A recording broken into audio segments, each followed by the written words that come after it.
Oh, hello again there, ladies and gents. I hope you are having a good summer. I have just got back from a 2-week traveling fiasco. I was visiting Cedar Rapids, Iowa to see a buddy get married, Sean and Caitlin Budarak now. Congratulations to those two. And then I went on a cruise for the very first time, which is very interesting. Cayman Islands, Jamaica, Cozumel. Yeah, man. Very fun. We talked about it in this last week's episode, so I won't bore you with the details. But now it's Wednesday, and the following Wednesday when we came back, and we have a new guest here today. Someone who many of here in Ennis probably have recognized or seen, or even had as a teacher in Ennis High School. He served as special education for a little over 10 years, and then towards the end of his teaching career, he did the film and video classes. Yes, that's right. I don't know what you would call that exactly. Sorry, Mr. Turney. But he also served in Vietnam. He's owns businesses, both family and flea markets, and all sorts of things. Which I'll save all that for later. But just like this intro, it's a little raw and uncut. When I was listening to this entire thing, I couldn't really pick where to cut things, and you might be able to listen to it and say you could take an out of this, blah blah blah. But for with entertainment and putting something out like content, you're supposed to, there's this idea you polish it and make it clean and look pretty and yada yada yada. But I just decided after we talked for 3 hours that to just leave it like it was, and because I'd figured somebody would appreciate something that would have cut out, and I didn't want to leave it on the cutting room floor. So this is a 3-hour conversation we had with Jim Turney, and I'm releasing this on 4th of July, and so I just want to thank Jim for his service and also for his years at EHS. We really appreciate it, and I know people will cherish that moments and bondship they had with you, Jim. And again, I will put a little timeline, so to speak, in the show notes for you to jump around if you want. And that's it. That's all I have to say. No more. Here we go. Jim Turney. Enjoy.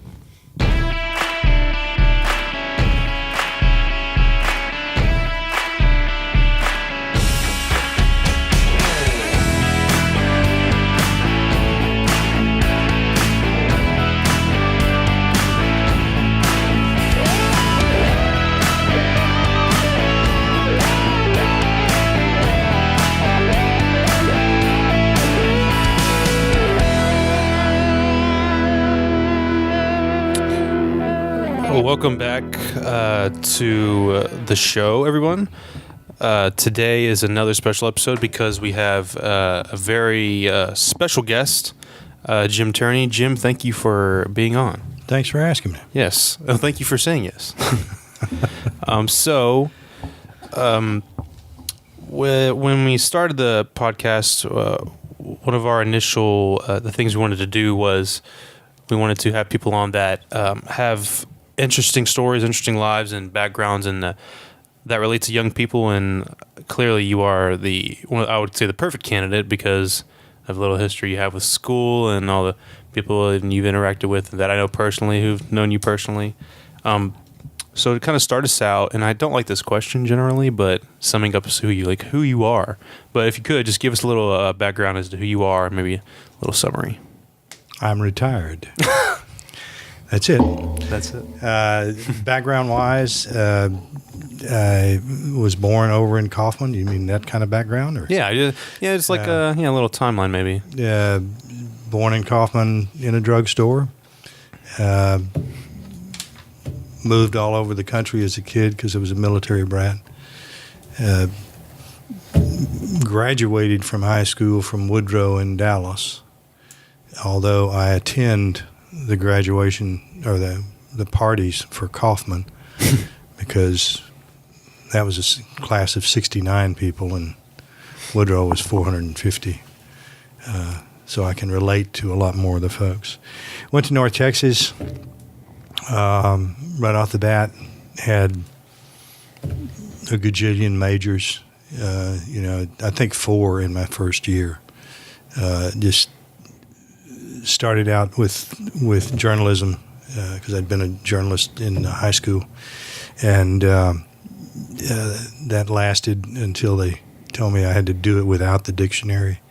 What does that mean? That means I had to spell. Oh. And others had spelled for me and continued to do that. So I went into engineering, and the first art class that I had related to that was they wanted me to draw an apple, and so they took away my ruler, and I functioned with a ruler and not freehand. And then in the engineering classes, they wanted me to draw a screw. Have you ever tried to draw a screw? No. Takes time. But I went through those things, and I think it was in that year or the following, or the beginning of the next year, I ended up in broadcasting, or what was then radio, TV, film, as a subset of the theater department. We had a little closet in the basement of what's the historical building, and upstairs was the museum for the entire school. And in the basement was the theater department. On the third floor, there were classrooms for the speech classes. And the theater department had a little bitty theater and a green room. And then we had one corner, which was a broadcast studio. And there was no film when we first did it. But we'd get in there, and we concentrated on playing German classical music because it was such a challenge to pronounce the names, and so we really worked on that. And we weren't going live through the airways. We were going through cables to the dorms. Huh. So hardly anybody ever listened to us, and we knew it. But that was it. You were working with a turntable, you were working with a mic, and your goal was to get one of the three licenses, the first class, second class, or third class license. And I ended up getting a third class license before I came out and never used it. But it evolved into a film section, and we started out using cameras that cranked, that had no sound. And so you had to... What year was this? What year? When was this? Yeah.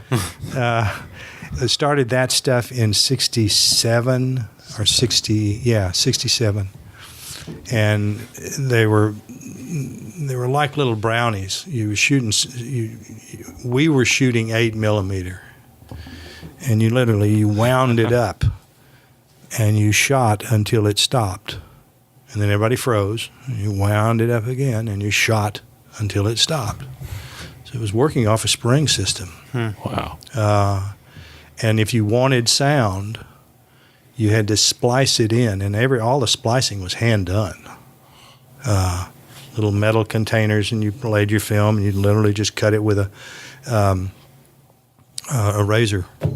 And your music or your verbal stuff paralleled it as a separate, not connected, as a separate entity. And that's the equipment we had. That's not the equipment that was out in the world. But that's all we had. Oh, okay. And this is a university. Wow. But I made a film in 68, and it was submitted to the first, what now is the Dallas Film Festival. Okay. Originally, SMU and North Texas were the only schools in North Texas that had a film department, and they were both brand new. And so my film got submitted, and one kid from SMU got submitted. You were not going to get below second. They brought in a guy from Hollywood to judge him. And he brought me in, and he said, I like the thing, I really do, but I don't like your ending. If you can change the ending and not make it so negative. And I said, no, I'm not going to change the ending. That's the way I wanted to do it. And so he said, okay, well, that gives you second. Okay. The film disappeared. He took it. Why? Maybe he just ended up with it in the bag. I mean, because I got mad and left.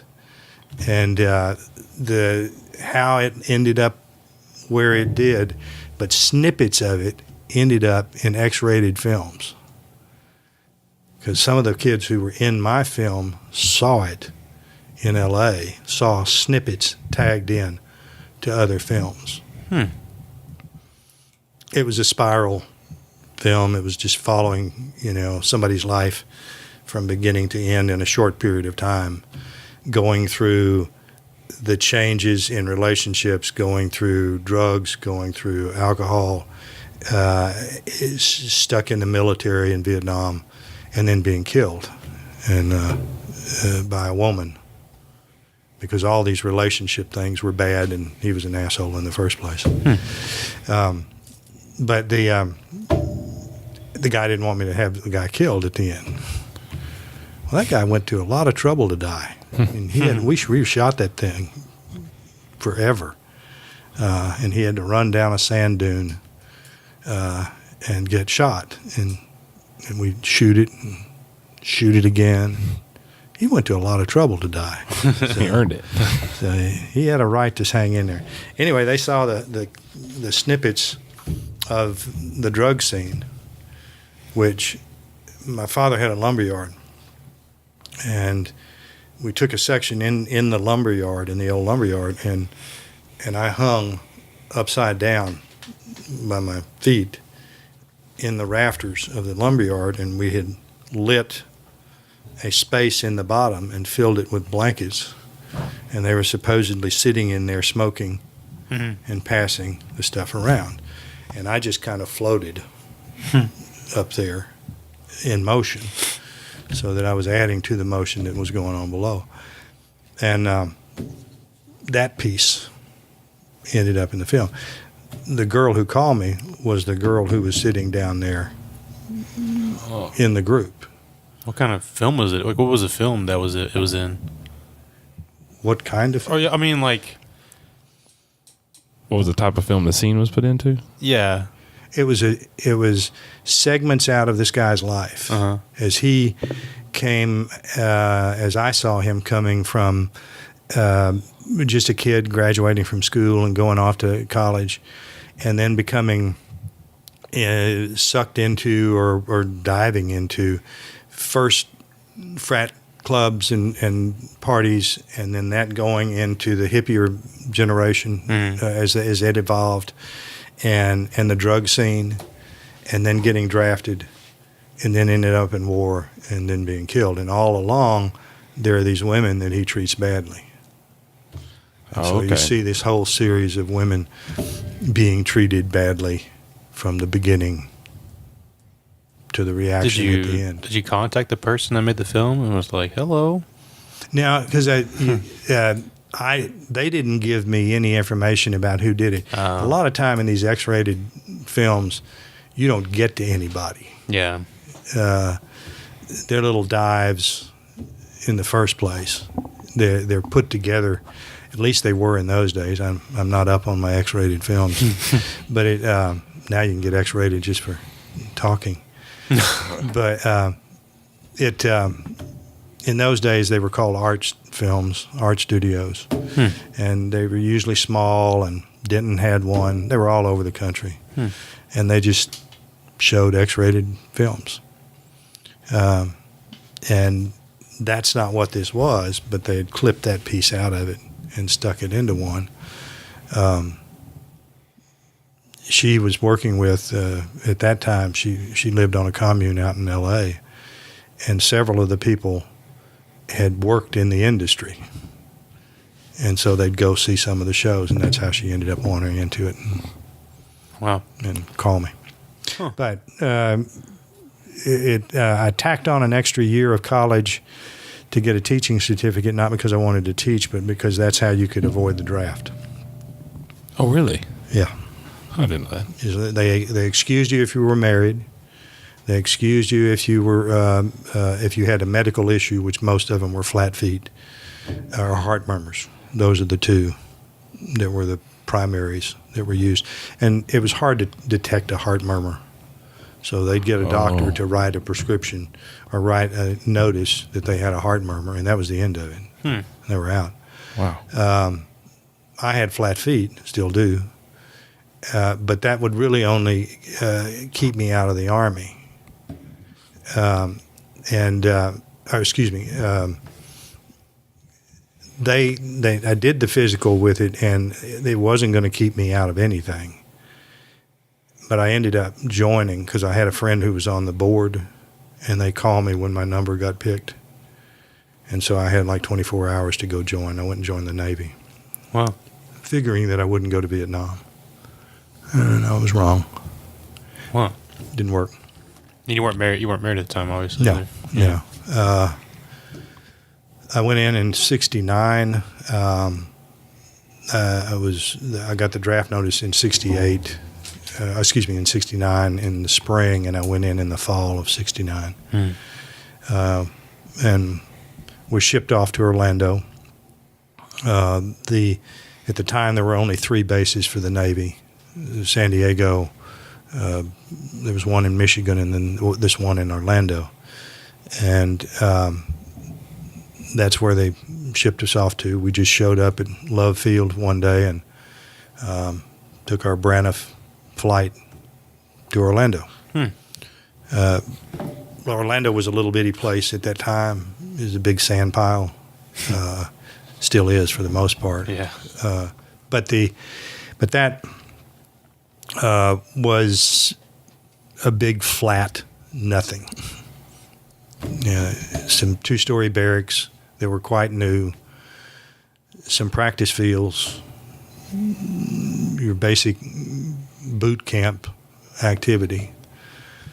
The first day we were bunched into a room, and the drill sergeant came in, and not a sergeant, but the guy came in, and he said, "Okay, we need to put together the leadership of this group, and we need the number 1, we need the number 2, and we need this, and we need this," and everybody who wanted to do it got up and went over, and then he talked to them and made a decision. And he's looking at the list of the people that were there, and so he does that, and he looks at it and he says, "Which one of you is Turney?" And I'm sitting over in the corner. I didn't get up. And he said, "Why aren't you up here? You're the only one who's got a degree." And I said, "Because it taught me I don't want to be. I got no interest in being a leader." And what it amounted to is he made me the yeoman, which is like a secretary to the group. And so I had to take that particular role. Within 2 or 3 days, I had shin splints. So while everybody else, the typical thing is you go to boot camp, you lose weight. I gained. Really? I walked everywhere. Stress? Yeah. Wow. Yeah, the shins. You know what shin splints? Okay. Well, that took me out of any of the running, which is the best way to lose it. And I could do the climbing, the firing of the firearms, the various things, other things. But what they want me to do, I couldn't do. So I just walked. Ate a lot. And because I was the yeoman, I pretty much controlled what happened, because that's the one who assigns night duty. So I never had to make my bed. I never had to shine my shoes. It was just, everybody was just, "Oh, hey, I'd be glad to do that for you if you don't put me on. Don't put me on nights." Yeah. But it was an interesting experience. I think probably the biggest thing you'd asked in this one was the differences, and it was like, 1, having a bald head, but 2, and discovering how small that head was. But 2, it was not having access to a phone with an outside line. That was weird. We didn't have cells. We were far before cells, but we'd 1 ring-a-dingy, 2 ring-a-dingy. We'd dial, and we were calling home or the girlfriend or somebody all the time. And now we had to get permission to go to a payphone, and we were only allowed that once a week in boot camp. They're trying to separate you. You know, this is how we make men. How long could the phone call be? Oh, they were short. They were like maybe 10 minutes Wow. in length. And, Wow. and then somebody else was standing in line, Yeah. you know, right behind you for their turn. So that was probably the most awkward thing. That and learning to sleep according to regimental form. Yeah. You know, lights out. That's it. Better not see a flashlight. You better not be reading. You know, they're out. Go to sleep. Whether you can or not. So those things were odd. You lead some questions. So you were in Orlando, and then where did you go from there exactly? Because that's where they weed out and decide what direction you're going to go. And because I had chosen not to pursue an officer OCS, there's all these different categories, and they still do that. And I had qualified to be a translator. And so I had friends, one that was in Turkey, and the other one was in, might have been in England. And their whole, no, he's in Spain. And their whole function was to sit with headphones on and translate broadcasts that were intercepted. What were you translating? I would have gone probably to the Russian translation school, which was in New York, upstate New York. You speak Russian? No. Oh. They give you these tests, and you can show that you can pick something up rapidly or not. Like keywords and stuff? Keywords. And that whole business is, I never looked at it as being anything, but it put me in that group to where it looked like I could learn Russian. Huh. Didn't mean it, just looked like it. However, I couldn't get a security clearance because of my traffic tickets as a teenager. Really? Just to go to New York? Just to get into school. Oh, what? You have to have a top security clearance in order to do that. There's an irony to this story later, but because of that, my choices then became a mechanic or a supply personnel. I can't remember what some of the other ones were, but there were various forms of mechanics things, and I wasn't interested in that. I'd run a filling station before I'd come in, and I was tired of messing with that. So I went to the supply school, where I got to work on the first computers, or my first computers. Oh, I'm sorry. How long were you there? Like your group in Orlando? Like how? You were there. I went in September, and we shipped out of there in January. Oh wow, not long at all. No, boot camps are basically 6-week camps, or they were then. I don't know what they are now.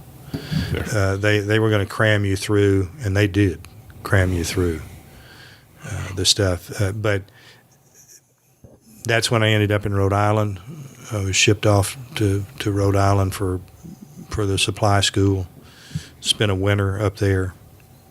That's tough. I was about to say, how was that? It was cold. It was just snow all the time. From Kaufman to the winter in Rhode Island. Oh, yeah. Well, coming out of Florida. Oh, And up to that. But I was young, and so survival wasn't that big of a deal. It just, your body adjusted. One of the neat things is that they were trying to shift supply tracking to computers, and the computer was the size of this room, or probably much larger than this room. And you had these Scantrons, or the equivalent of a Scantron. They were punch cards, and you punched out a series, and you fed it into the computer, and it sent the message to somebody else in a punch card form, that they could lay that out and see what your message was. And tracking numbers, that's not too hard. When you get into, hi, my name is Bob, and I like frogs, it shifts and it becomes a more complicated thing putting it through. We spent our time playing chess with some groups in California. We just each of us had chessboard set up, and we'd make our move and send it off to California, and they'd send us back, and we'd make the move. And but that was early computer. After being in Rhode Island, and that was the first times I got to go down to New York and wander the streets down there, because by that time a lot of my college friends were in New York. But I was at the end of that school, thinking that I was not going to end up with Vietnam. I got my first set of orders for Vietnam. And to go in those days, you had to go to what was called counterinsurgency school. And that was in Virginia. And the whole concept of that was that they put you through not only handling the variety of weaponry, even though you were not necessarily a combat person, you had to get to where you handled the weaponry from the 50 calibers on down and tote those 50 calibers, which is ugly. And then they would take you at the end of it, and for a week they would throw you out in these woods and chase you around shooting at you using real bullets. And you were in groups of 5 or 6, and your whole thing was to stay away from being caught as long as you could. And then if you got caught, which everybody did, they knew where you were all the time, then they would take you to a mock concentration camp or prison camp and put you in a black box, put you in a padded room and beat you around in there. The black box is like a little dog cage, just made of wood, and then somebody beats on it. Wow. All the time. They never let you sleep, didn't feed you. How long would they be in there? It wasn't long. They'd do it like 5 minutes, and it didn't take long. And then they'd pull you out and put you into another situation, and somebody else would go in the box. And then we were all standing around in our underwear. It was cold. The ground was muddy and tracking, and we were barefoot. So we couldn't run. We would tear up our feet trying to run, as if we could have run anywhere anyway. They pile you into this cage. It kind of now looks like these Ultimate Fighter cages, except dirt, mud floor. And we couldn't sit down. We'd just stand up in there and jostle around. We couldn't sleep. And then all of a sudden they'd flash lights on us and start pulling us out to do various punishments. And then they'd throw us back in there. And that went on all night. And then somewhere around dawn, bingo, it's over. And we get a little patch. And we're approved to go to war. But the concept, there's another piece of irony to this story, is my father had created one of those kinds of camps. Really? In Reno. And it was for the Korean War. And they take like physical environments. Well, we were in a forested, overgrown space to replicate Vietnam. His was in Reno, where it was rugged, mountainous rock, sand, to replicate North Korea. But I took that as a piece of the irony of it all, coming back to bite me. So did your dad work for the military? He was a pilot during World War II. Okay, wow. Where for? His primary thing was he flew the first helicopters in combat, very first ones. And they were designed to, they were sent in boxes, and the pilots had to put them together. They had fixed wheels and a singular propeller and room for 2 guys, and then a sling underneath. And that was to go in and pick up somebody and it was in Burma where they sent them all. None of the boxes were complete, so they had to scab together every single helicopter that they got. It didn't take the Japanese long at all to figure out how to take those down. They'd string clothesline-like wire through the tops of trees. Yeah. Those fixed wheels would catch, and it would just boom, and it would go down. He went down. He was his mother got the notice of his death, and then the next day got the notice that somebody had found him, and 2 missionaries found him and brought him out of the jungle, and he was banged up pretty good, but none of them lived except him. Oh, wow. They were all killed. And how old were you then? I wasn't. I was that's my pre-thought period. I wasn't born till 46. We're talking about 44 and 43. Wow. So he met my mother when he was shipped back, and they were married, and their stuff was kind of bizarre too, because he was shipped back to San Antonio, and by that point they'd scrapped all the efforts on those helicopters. They knew they had to go back to the drawing board and come up with a better plan, and so they did, and he was sent back first for rehab, and then they were looking at him flying again, and had just started, I guess, with some of the trainers when he met my mother, whose father was a former Texas Ranger, and at the time owned a little oil gas station and a bunch of oil wells, and was doing okay. This is a different time, so having an oil well doesn't mean you're rich. Yeah. But here this last year, we talked through this story with that part of the family that remains, and there's only there's 2 cousins that are older than I am, and everybody else is younger. But the original story that I had was that somebody had set up his gun, his .45, in a drawer so that when he opened it, it went off. And we went through a lot of the documents this last fall and finally decided that it may have been an accident. He always did keep his gun in that particular drawer, and people would fool with it a lot, and maybe it had been cocked by somebody, but there was not really enough information to say that it was an intentional effort to kill him. So he pulled his drawer open? Pulled the drawer open, the gun went off, and shot him in the chest.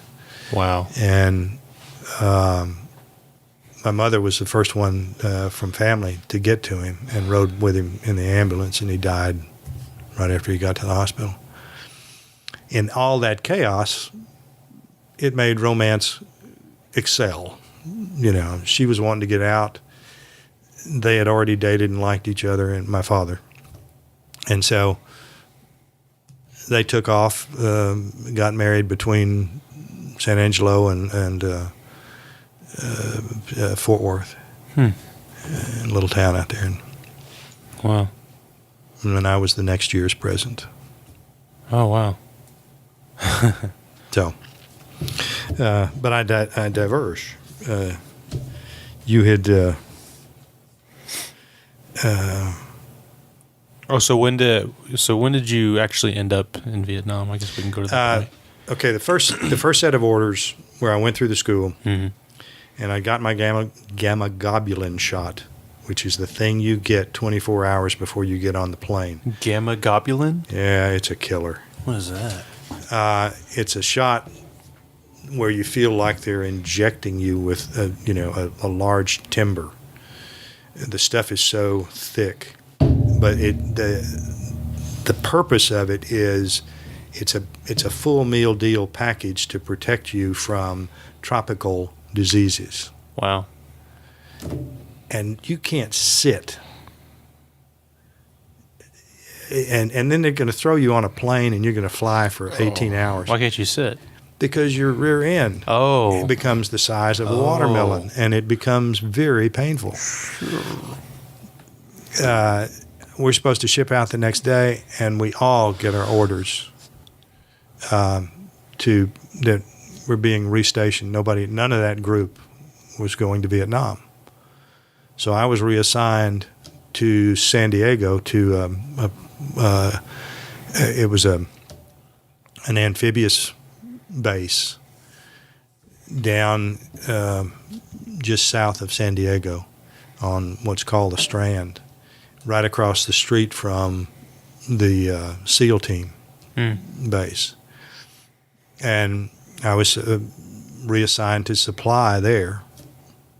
And so I took time off and came home and ended up meeting my first wife in that little pass-through. And she joined me in a week or so, and we moved to San Diego. It had our first and only beach house on the ocean. Wow. However, that's not so cool. It was what's called a co-water flat. It means you had a bedroom and a kitchenette, and there was no hot water. There was only hot water at the end of the walkway. We were second floor, so it was the end of the deck and balcony. And on one side was a bathroom, and the other side was the shower. That was the only hot water in the building. And there was 3 apartments upstairs and 3 downstairs. Luckily, the other person that was upstairs wasn't there most of the time, so we didn't have to fight over it. But the salt, I mean, we had one window that looked out to sea, and the salt would cake that up, and all you could do is hang out the window and clean a little hole. You know, and go on. You couldn't get up there. You couldn't get to it any other way. But it was our beach house. That was neat. We certainly got to walk to the beach every day and every night and hang out, and that was kind of neat life. Anyway, I was stationed there for a little over 3 years, and was due to be transferred. And the setup with that is that you nearly always get flipped to combat zone if you've had a leisurely spot like that. Then your next one's going to be a nasty one, probably. Yeah. And it was coming up, and I had.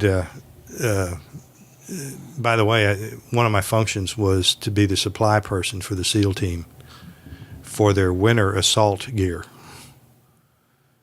So you're just keeping they didn't use it. That's true. Because they were not involved in any activity in the Arctic area. But I had all of their really nifty stuff. To this day, I've got one of those winterized, go to the North Pole mummy bags. And it will keep you warm. You can sweat in sub-zero weather in that thing. Anyhow, I was playing active Frisbee was a big deal. There's a park in San Diego called Balboa Park, and you could go up there and it's like flying saucers everywhere. You know, just a mad cluster of these things That's flying my kind of place. Yeah, it's a great park. It really is San Diego should be visited, even though it's become a mega city. But if you can get into that park, it's kind of like Central Park in New York. You don't know that you're in the middle of a crazy city. Yeah. You know, and just, wow, this is cool. I tore ligaments up in my knee playing Frisbee. So I had to go into the hospital and have surgery to reset the ligaments. And there's a story there. But what happens is if you are not able to be attached to your base for a couple of weeks, you lose your assignment. And so I was automatically assigned to a ship in Vietnam. And so as soon as I came out, I was getting ready to be Wow. to be sent over. Huh. So you lost your job because you messed up. I messed up my knee, Huh. and And you got repositioned. and so it doesn't matter who you are or where it happens in your career, you will get reassigned Yeah. if you get hurt, and you can't go to work for a couple of weeks. So you were out a few weeks. Well, I was out a month. And then Yeah, it Shit, took a right. long time. Now you can go in and it's all laser Yeah. junk, and you can do it and walk out of the building. I couldn't walk for a month. I mean, I was on crutches for a month. Got pretty good on the crutches, but we used to have races in Chinatown, crutches. That's what threw me into the second Vietnam assignment, and that one I didn't get out of. Now, when we say Vietnam, I was in country one time, but I was assigned to a picket ship. It was a guided missile destroyer, and its job was to sail back and forth outside of Hanoi and guide the bombers in every night. So I didn't get shot at there, but I did have to sit and watch every night that place blow up. Wow. And that's weird. And you're directing traffic in the meantime. Yeah, I'm not, but somebody is. Yeah. How many people were on this ship? Gosh, there was about 300 of us. Yeah, I was in charge of the aft supplies, and you think that you're on a ship in the middle of the ocean and you're not going to have any kind of garbage stuff, but there was one master supply guy that you could see him at any time and get whatever you wanted to drink. He had arranged for it to be loaded on. There was another kid that was in charge of drugs. The two kids that were the medics were ripped all the time. Nobody wanted to get sick. It was too dangerous to get sick. Yeah. And they were so stupid that they were sitting out on the deck sunbathing. The deck is right below the captain's viewing position, and they were shipped out in no time.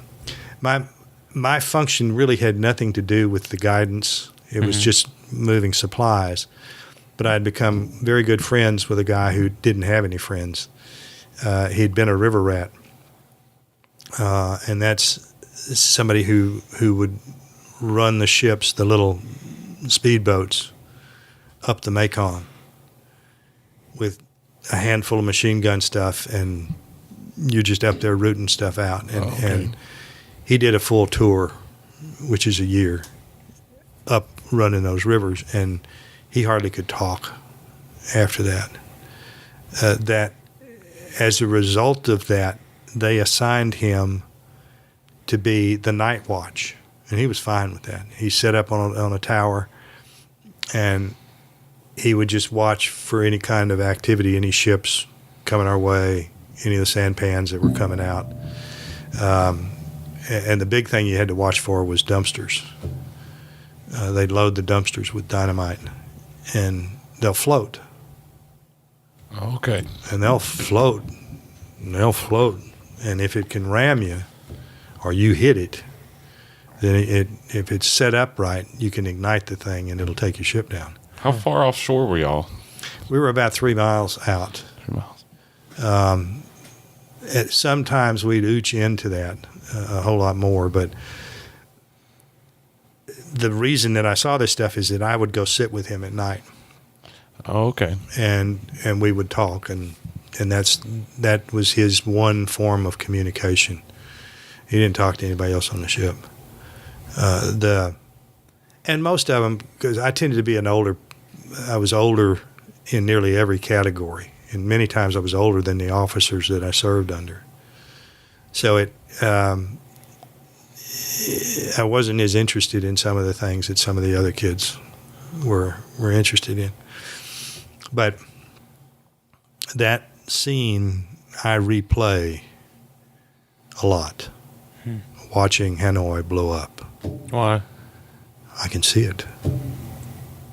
It's just like souls. And how old are you at this point? I was 25, 26. 25, 26? Okay. And we'd run that patrol. We'd run it every night. But when I mentioned the dumpsters with it, there was a Thanksgiving. And we were going to have our turkey, which was frozen turkey and our frozen mashed potatoes. And but they spotted a dumpster. And you're in a group. You're in a small flotilla. There's got about 6 or 8 ships. And somewhere further out than you is the bigger ship, which is the aircraft carrier, which is where all the planes were coming from that we were guiding to come in. But of us, there was at least 4 of us that day spotted this thing, and our commander made a bet with the other commanders on who could sink it first. Huh. How do you sink it? You blow it up. You train all of your gun power on it. And these guys have got big machinery out there, big guns. It got down to where at one point he was firing his .45 at it. Yeah, that close. It got that close. They were everybody had, there was M1s and M16s all over the ship.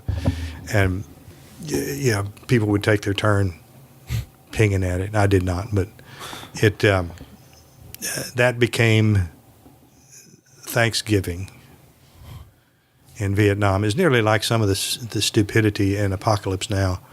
That I don't know if you've ever seen that, but I think, yeah. It's worth seeing if you want to know what it was like.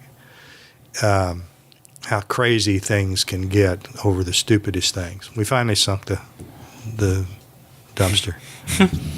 And so did you always stay on the ship, or did they? No, we were off. I mean, that particular tour, I was picked up in Manila, or in Subic Bay, and I'll back up this story. When they flew me in, it's like I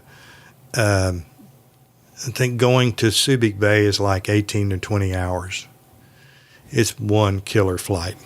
If you know what you're doing, you're getting up and walking a bunch. Yeah. But we were also on those tri-bodies, those big commercial planes that have 3 sections and the bar upstairs that we weren't allowed to go in, but we were being paid for on the peon label. But when we flew into Manila, the insurgents, Manila is always has been in conflict for years with itself. Insurgents had just bombed the airport, and so we had to park way out and get off and walk up to this blown out building. They'd done it the day before, and so it was still smoldering. And we'd piece our way through it to get the bus to go to the further end of the field where we would be ferried from there across the island to Subic Bay. And so that was in itself, my introduction to the Far East. I'm going, this stuff's going on all over the place. And we get to the other side, and we're waiting for our flight. And depending on your rank, that's when you get on the planes. Mm. And the first plane comes through, and I'm not on it. And the second plane comes through, and I'm not on it. And third plane comes through. And the whole time, we're being guarded by children. These little, small people with very big guns are there supposedly to protect us, but it doesn't feel like it. We think that we're going in and helping people, but many of the places we go, we create more difficulty than we ever clean up. So finally, the plane comes in, and I get my shot on doing it, and it's an old transport, dual prop transport plane. It's got no seating in it. They've got slings on the side, and so the officers get the slings, and I got a paint bucket at the door to hold the door because it was wired shut. You had to hold the door the whole flight.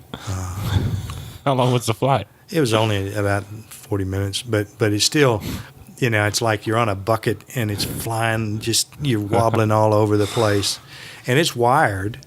You don't have to, you're not holding it tight, so you're not getting white-knuckled on the thing. Yeah. But still, I'm sitting at the door. I'm going to be out of here. And you can, we're flying along, and I remember clearly seeing, I can identify people and water buffalo clearing the rice fields and working that area with it. I can see faces. We're flying so low. Whoa. Those planes don't, they were overused. They were tired. They were tired during World War II, and we were still using them in Vietnam in 1960. That was 70. 30 years later. Yeah. So quick, safe landing if it goes out. Yeah. Hopefully. Yeah. Just you get off that plane and kiss the ground. But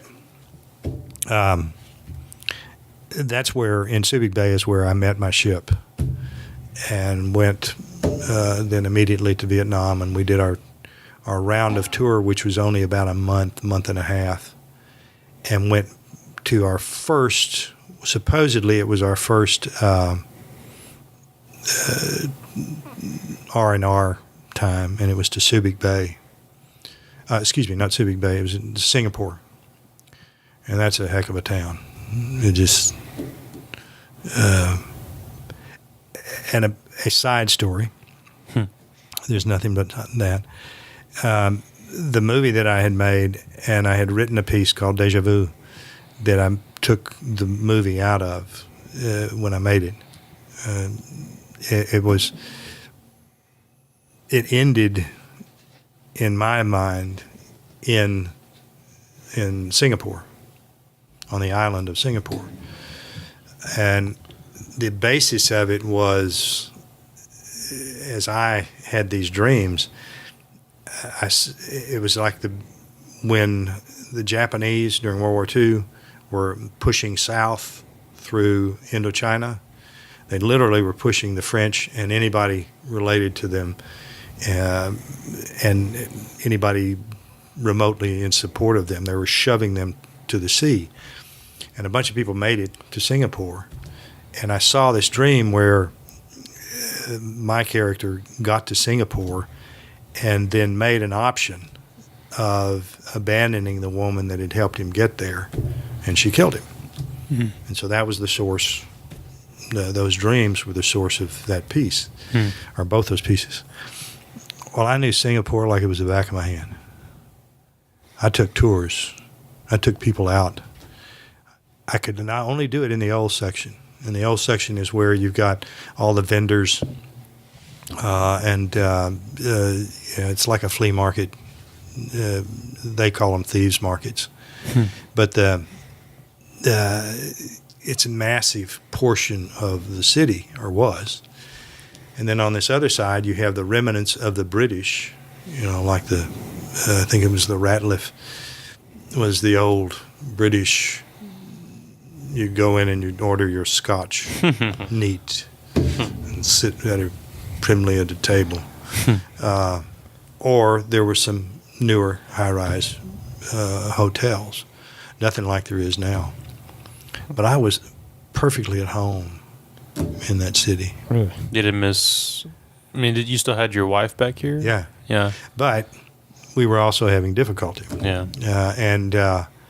And she left sometime. I got a call when I was in a hotel at a bar. I got a call through to her. I'd been trying to find her, and I couldn't find her. And I finally found her, and she had gone back to her mother's in Midland, Texas, and said, I don't think we're going to go on any further. And so I kind of freaked out and went back to the ship and said, I'm taking emergency leave.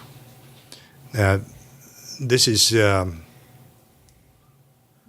first part of December, and my father had died in August of that year. Mm-hmm. His mother had died in October of that year. And so that stuff was floating with me, Yeah. literally. And then this thing came up, and I don't know why it really wasn't a surprise, because we were too much alike, and those things don't always work.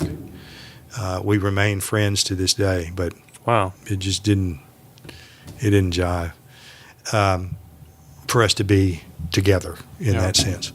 So anyway, I got emergency leave, and I had to get a passport, and Bob Hope was coming in to do one of his shows. That sounds familiar. The story? No, that name. Bob Hope? Yeah. Oh, I'm sorry. Bob Hope was a major comedian, major comedian from the 30s, and he passed in the 70s. But his movies, stage shows, and throughout the Vietnam War, and I think he made, no, he didn't. But he would always do shows for the military, and he would come into combat zones and do a show. There's a scene in Apocalypse Now where he is flown in along with it, and he's always bringing this bevy of beauties, swimsuit beauties, and they do their little dances and get the guys all worked up, and then he has his comedy routine, and that's what was coming into Singapore for him to do a show when I'm trying to get out. So people were not really messing with me. Yeah. But at the same time, they were not jumping out of hoops, through hoops to help me. But I managed to get in 2 days a passport and a flight out to Bangkok, and that was phenomenal to be able to get it that quick. Really? Well, you can just pick up and take an emergency leave like that? No, you have to get approval. Okay. I mean, I had to request it, Yeah. but all I had to do was just start listing the stuff. Yeah. And the captain just signed off on it and said, go. And that, I went to Thailand, which is to Bangkok, which is an interesting city. I was only there during the wartime. And at night, everything is underground because of fear of being either shot or bombed. So there's tunnels all under that town.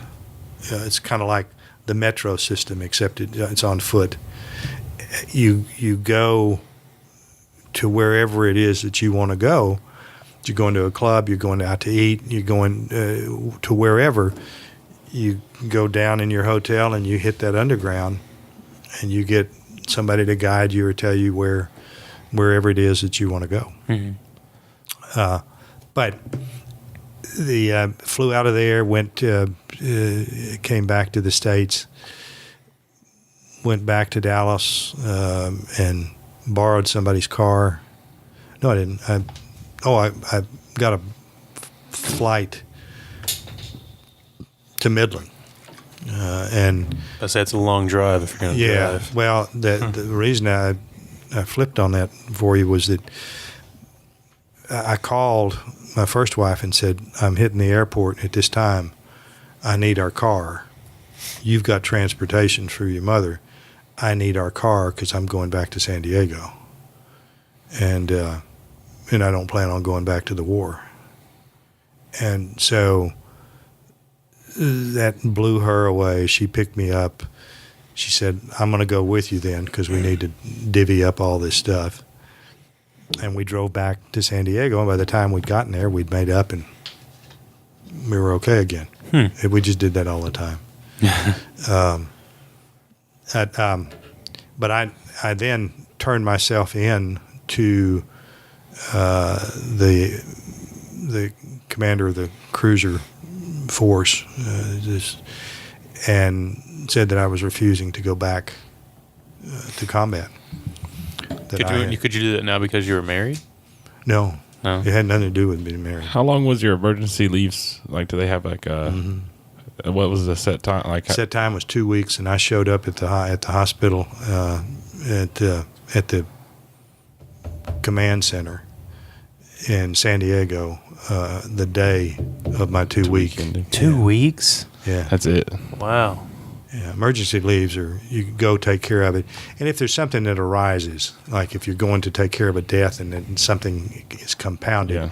you can submit for more. Yeah. But your initial thing is 2 weeks. Wow. So right at the end of your 2 weeks, you go. I go in and turn myself in. I'd be like recovering from jet lag after like a week, just trying to. You are, but it for me now it would take me a year. In my 20s, I recovered pretty fast, and I listed my. They ended up sending me over to the psych unit because I listed my reasons as that the Navy had become bad luck for me. I'd lost my father and my grandmother and my wife, and it was just bad luck. It just wasn't going to be any good for me to stay in there any further. And I only lacked 6 months being eligible to come out. And so I think it was that as much as anything, and the war was winding down, that they approved it. I was given a full honorable discharge, no catches. Told me to. I had to wait for the paperwork to come through, and here is the piece of the irony, another piece of the irony. I was assigned to the commander of the cruiser and destroyer force of the Pacific as his liaison running paperwork back and forth. It was all top secret. I was getting messages that I was carrying from Nixon to him. Wow. And I couldn't get a top secret clearance 3 years before because of traffic tickets. They just overlooked that because I think they overlooked it. you served some time. You're good now. I don't know. I have no idea, but it's another one of those. Are you kidding me? I didn't ask for the position. They just said you'll need to have a base, somebody you report to. We don't find it necessary to keep you here at the hospital. So they assigned me to him, and I'm running his paperwork back and forth, and it's all top secret. I carried the message I have a copy of it still, from Nixon to all of the fleet to not discuss anything about the Paris peace talks at threat of court-martial. So you're not qualified to I'm not learn qualified. keywords from But in now, Russian. the good reason why I'm not qualified is I walked over and made a copy of it. I still got it. That's a good point. So they were right in the first place. It just was overwhelming to me that, number one, I'd been given this position, but two, all this information was coming back and forth, and I was getting to see it firsthand. And it was crazy. That whole war business, I did protest the war before I went in. Oh, wow. There was one time when we first arrived in Subic Bay, it was my turn to be the commander of the deck, which means you're the highest ranking person left on the ship. Everybody else is bailed out. And I was an E5 by that time, and because passing the test, it's easy to go up in rank, not any big deal. There's only a time gap that keeps you from going up any faster, and once you get up into officership, then there's only so many officerships open, so you have to wait until those come open. Bottom line, I was assigned to be the officer of the deck, and I was supposed to wear a 45, and I said, that's all around me are Marines with, M16s and whatever and any kind of paraphernalia hanging around their bodies to blow somebody up. And I'm going, it's absurd. I don't need to wear that gun. I'm not going to wear the gun. No, you got, that's what the officer of the deck has to wear. I said, well, no, I'm not going to wear it. He said, we're going to put it on you. I said, well, go ahead, but I'm not pulling it. The Indians can come out of the woodwork and it's not going to get pulled. And so they strapped it on me. And I spent the rest of that day walking around. My arms got really tired, holding them out away from the gun. The Marines thought I was nuts. But it was just, there was absolutely no legitimate need for me to hold that kind of a protocol. And I had not hidden the fact that I was still against the war. I hadn't done anything since I had been in the service. It's not true. When I was stationed in San Diego, I went through a number of cars because they fell apart. You're not paid very much of anything. And even when you're married, you're not paid very much of anything. So I had a 1960, I think it was a Nash Rambler. So it was this box. There was no curves involved in it. And you couldn't get out the driver door. And every door was a different color. And this is the way I got it. You had to get out on the passenger side or go through the window. And whoever had it had snapped off the antenna and stuck a peace sign clothes hanger thing to be the antenna for the car. And so I drive that back and forth to the base every day. And those guys on the gate have to salute me. And that ticked them off. They did not like that at all. And I heard the stories of it, through the circles. It was like, you ought to take that off. No, I don't have to take it off. Came with a car. I'm not really against it in the first place. So I did have that incident where I nearly got popped in Dallas. I think it was when I was on my way. It was when I met my first wife. I was on my way through to San Diego, and they had a big rally at what used to be the Robert E. Lee Park, on the Turtle Creek, and had a big peace rally, and I went. And it just so happened that because everybody was kind of clamping down on that stuff at that time, helicopters came in, police came in, state police came in, and they were trying to round everybody up and load them up in vans and haul them all off. And I managed to get out by going through a water drain system that drained down into Turtle Creek, and sneak out before they could do it. I wasn't the only one. I mean, there was a bunch of us going through that tunnel. But so I did protest. I was there as a protester, but I wasn't in uniform. Oh, okay. But you could spot a military person. The haircut alone. Oh, yeah. Left you right on the spot. We know who you are. That was the extent of my protest, I guess, for that. So did you have any troubles transitioning from coming back from Vietnam? Not really. No. That my biggest, I came back pretty easily with it. And I've got a couple more stories I want to go back to in a second. I just happened to think about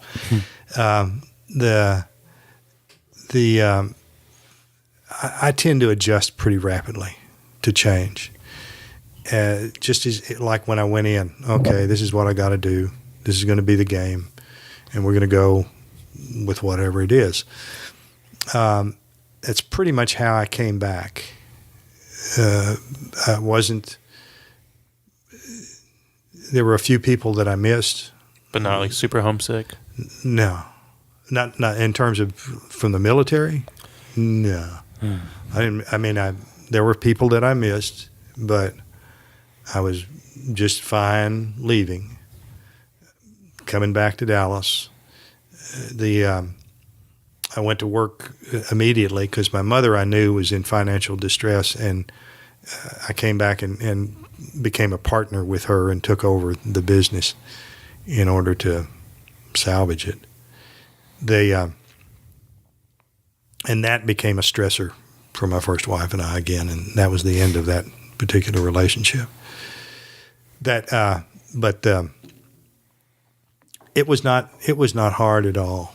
I mean, I had a number of friends that I was with that I was really close to. But there's a thing about that sort of stuff where when you're crammed together for a short period of time, you begin to count on each other, and those kind of friendships evolve, and they're intense. They're really tight buddies. Mm-hmm. And yet, when you're separated and pushed off in your own direction, you just kind of flow away. Mm. And you may get a letter or a card, but most servicemen don't write. I don't know about now, but I would rarely see guys sitting around writing home. Hmm. Many of them hadn't graduated from high school anyway. Wow. So the Vietnam War, they were taking anybody. Yeah. Well, I think it's just that tribal instinct we have to where we're in that. Yeah. You're in a group and you're confined, space to whatever degree, and then you may not like one person or a couple out of the group, but you would break a neck for them because there's just that instinct of like brotherhood or a family, I guess. That's when I came through that counterinsurgency school, there was about 5 guys that I thought I would stay in touch with, no matter what.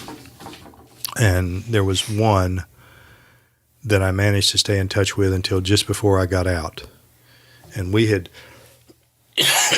excuse me, we had gone to Napa, to Glen Ellen, in the Napa Valley. Mm-hmm. And he was stationed on a ship out of Oakland. And so I knew it, and we met up, and he joined us going up to Glen Ellen. And we were there the day that the war ended, that they announced the end of the war. And there's one road through Glen Ellen still. They shut down both ends of that road. They barricaded it, and it became one long party. Wow. Stuff was carried out into the streets, the food, the booze, everything was just in this celebration mode. And my first wife and I, we were convinced that this is where we were going to move to, that this was the coolest place in the world. And then we started looking. We found a house even, but we could barely afford the house. The majority of the income that was being made in the community was picking grapes. And many of them had a PhD and were picking those grapes because there was no other work.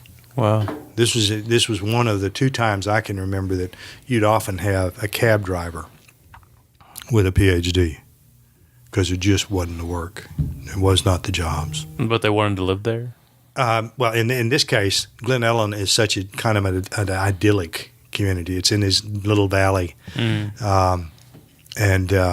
Trying to remember the author that house is there. I can't remember him at the moment. Maybe it'll come to me. Yeah, people wanted to be there. And we could have afforded that house, but we couldn't have made the payments on it. And my mother, I already knew, was in hot water and needed help. And so it kind of became that kind of faded, neat thing.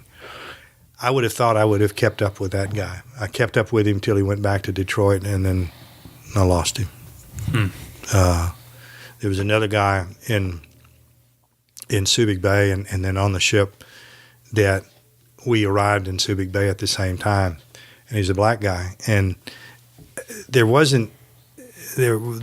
not the integrated world at that time. I got along with him fine. North Texas was an integrated college. It's from the 50s. I dated black girls. It wasn't any big deal to me. Mm-hmm. In the world, it was still an integrated world.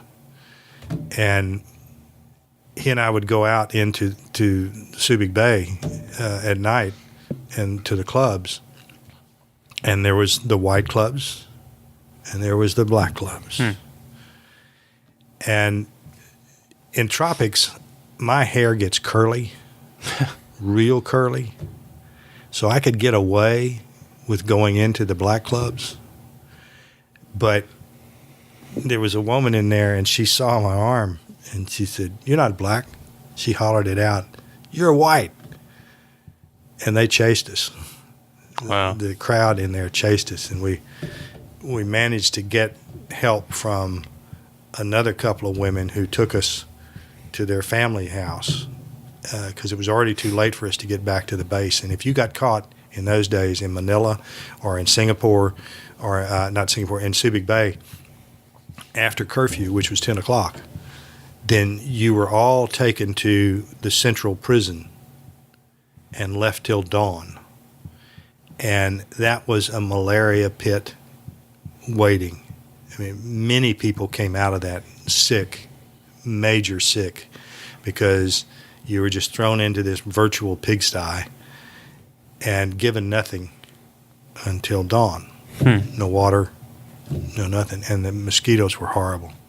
But they hit us for the night, and we were able to get back. And one other story. While we're picketing off Vietnam, there's a typhoon, which is the same thing as a hurricane. And it's coming up from the south. And we start running from it.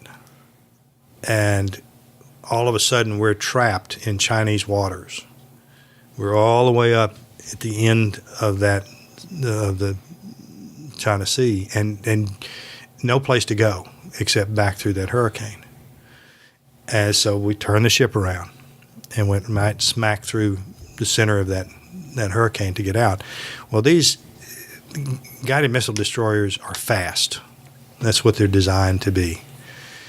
But you literally can fire a 45 through the hull, both sides. They're so lightweight, so we're being laid over, touching line, and you had to keep doing stuff on the ship. The ship had a lot of functions that still had to be going. And so you had to learn, and in a very short period of time. The incident itself didn't last but probably 2 hours. But you had to figure it out how to move on that ship. And what we did was we would line up and we would take the roll to the right. And then as soon as it peaked, we'd start running up the other wall.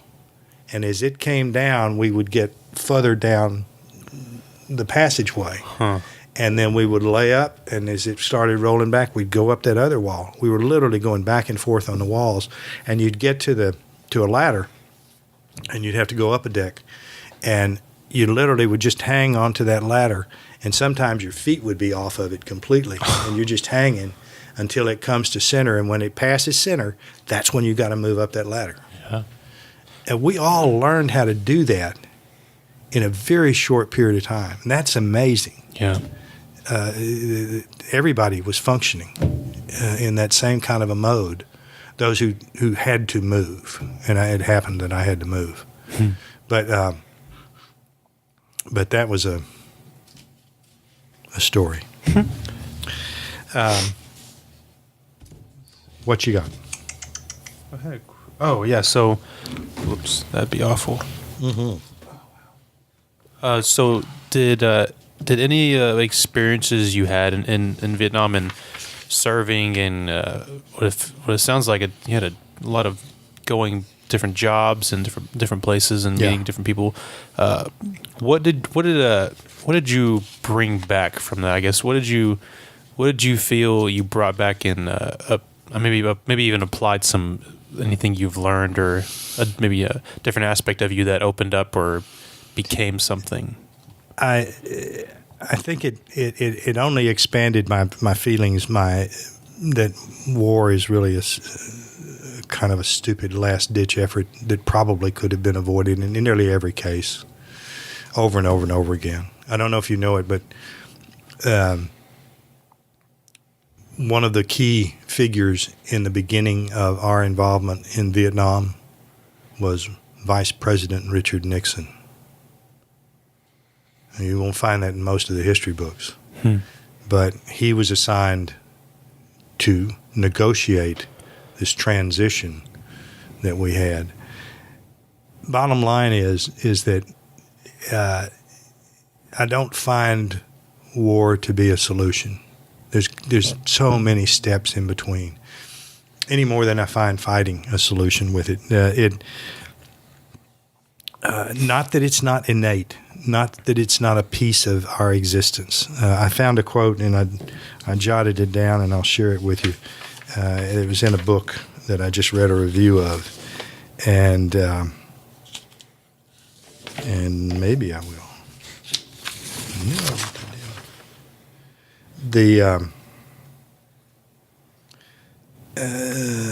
Yes, Kevin Powers is the author, and the name of the book is A Shout in Ruins.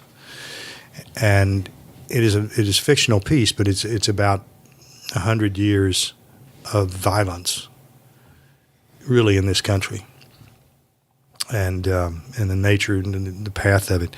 And he noted in it that violence is an original form of intimacy and has always been and always will be. And that stopped me, because it's not, I never would have paraphrased it or thought about it in that particular way. But I did, when I came out, it increased my belief that negotiation was the better way to try to do stuff. And that affected me all the rest of my life. Still does. That there's just, take some time, talk about it, find something. I got to travel. Not that I hadn't already, but I got to travel to places I hadn't been. And in every case, got to meet people. And if you take the time to look at their side, quit looking at your side. Look at how they might be thinking about this same incident. You can find holes in it, because there's holes in your side, and then maybe it can match up. We just don't do that. We don't do it enough. No, it's no. But if ever that came out of my experience, it's probably the strongest something that did, and it affected me in my business afterwards, and in my teaching, and today. So, well, yeah, and then one last question, we can move on. When I think about my high school self, I think it's a different guy. Like, I think different person, different attitude, and different mindset. You know, young, dumb, still young and dumb, but progressing nonetheless. When I think of just, that's 5 years ago, I think that's a whole different person, because I'm growing. But do you ever look back and think that person is different, or do you feel the same? Or no, I don't feel the same. And yet, part of it is that is that your flesh begins to reflect the change. Whoa. You don't have the strength that you had, or the endurance that you had. And I know we've got 80-year-old guys who go up and down the Appalachian Trail, but in general, your body starts changing, and you feel that a long time before. I have a hard time imagining that my teenage years were not yesterday. Yeah. And that actually helped when I was teaching, because I could remember what it was like being a kid. Yeah. And those kind of interactions, and how I felt shoved up against a wall or unable to do stuff. At the same time, I guess I would answer that by saying it is the same and it is absolutely different. I no longer would respond as a kid. I would respond with my fists. Well, that ended a long time ago. But I was an angry kid pretty quickly. Even when I came back from the service the first few years, it was easy to tick me off.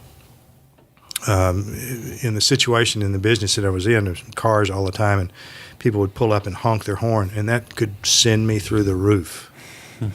Loud noises sent me through the roof. And more than one time did I jump up on the hood of a car.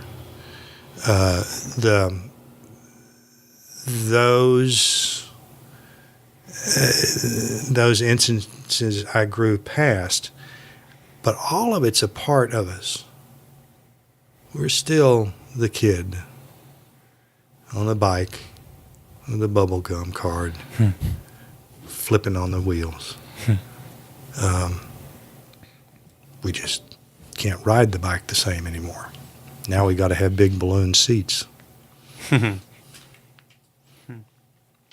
So what was what was the next step? So you came back and you worked in. I took over. My father was a contractor, and he was a bizarre fellow on his own, but he had his fingers in all kinds of pies. My mother had after I went off to the service, she stepped up and started doing the books for some of his stuff, because I had been doing some of them before I left. And she got bored with that and started out of this lumberyard that he had, which was really a front. It was a way to get cheap lumber. He could buy it as a lumberyard and use it in his construction business and save money. It's the same reason he got a gas station. He could get the discounted price on the gas.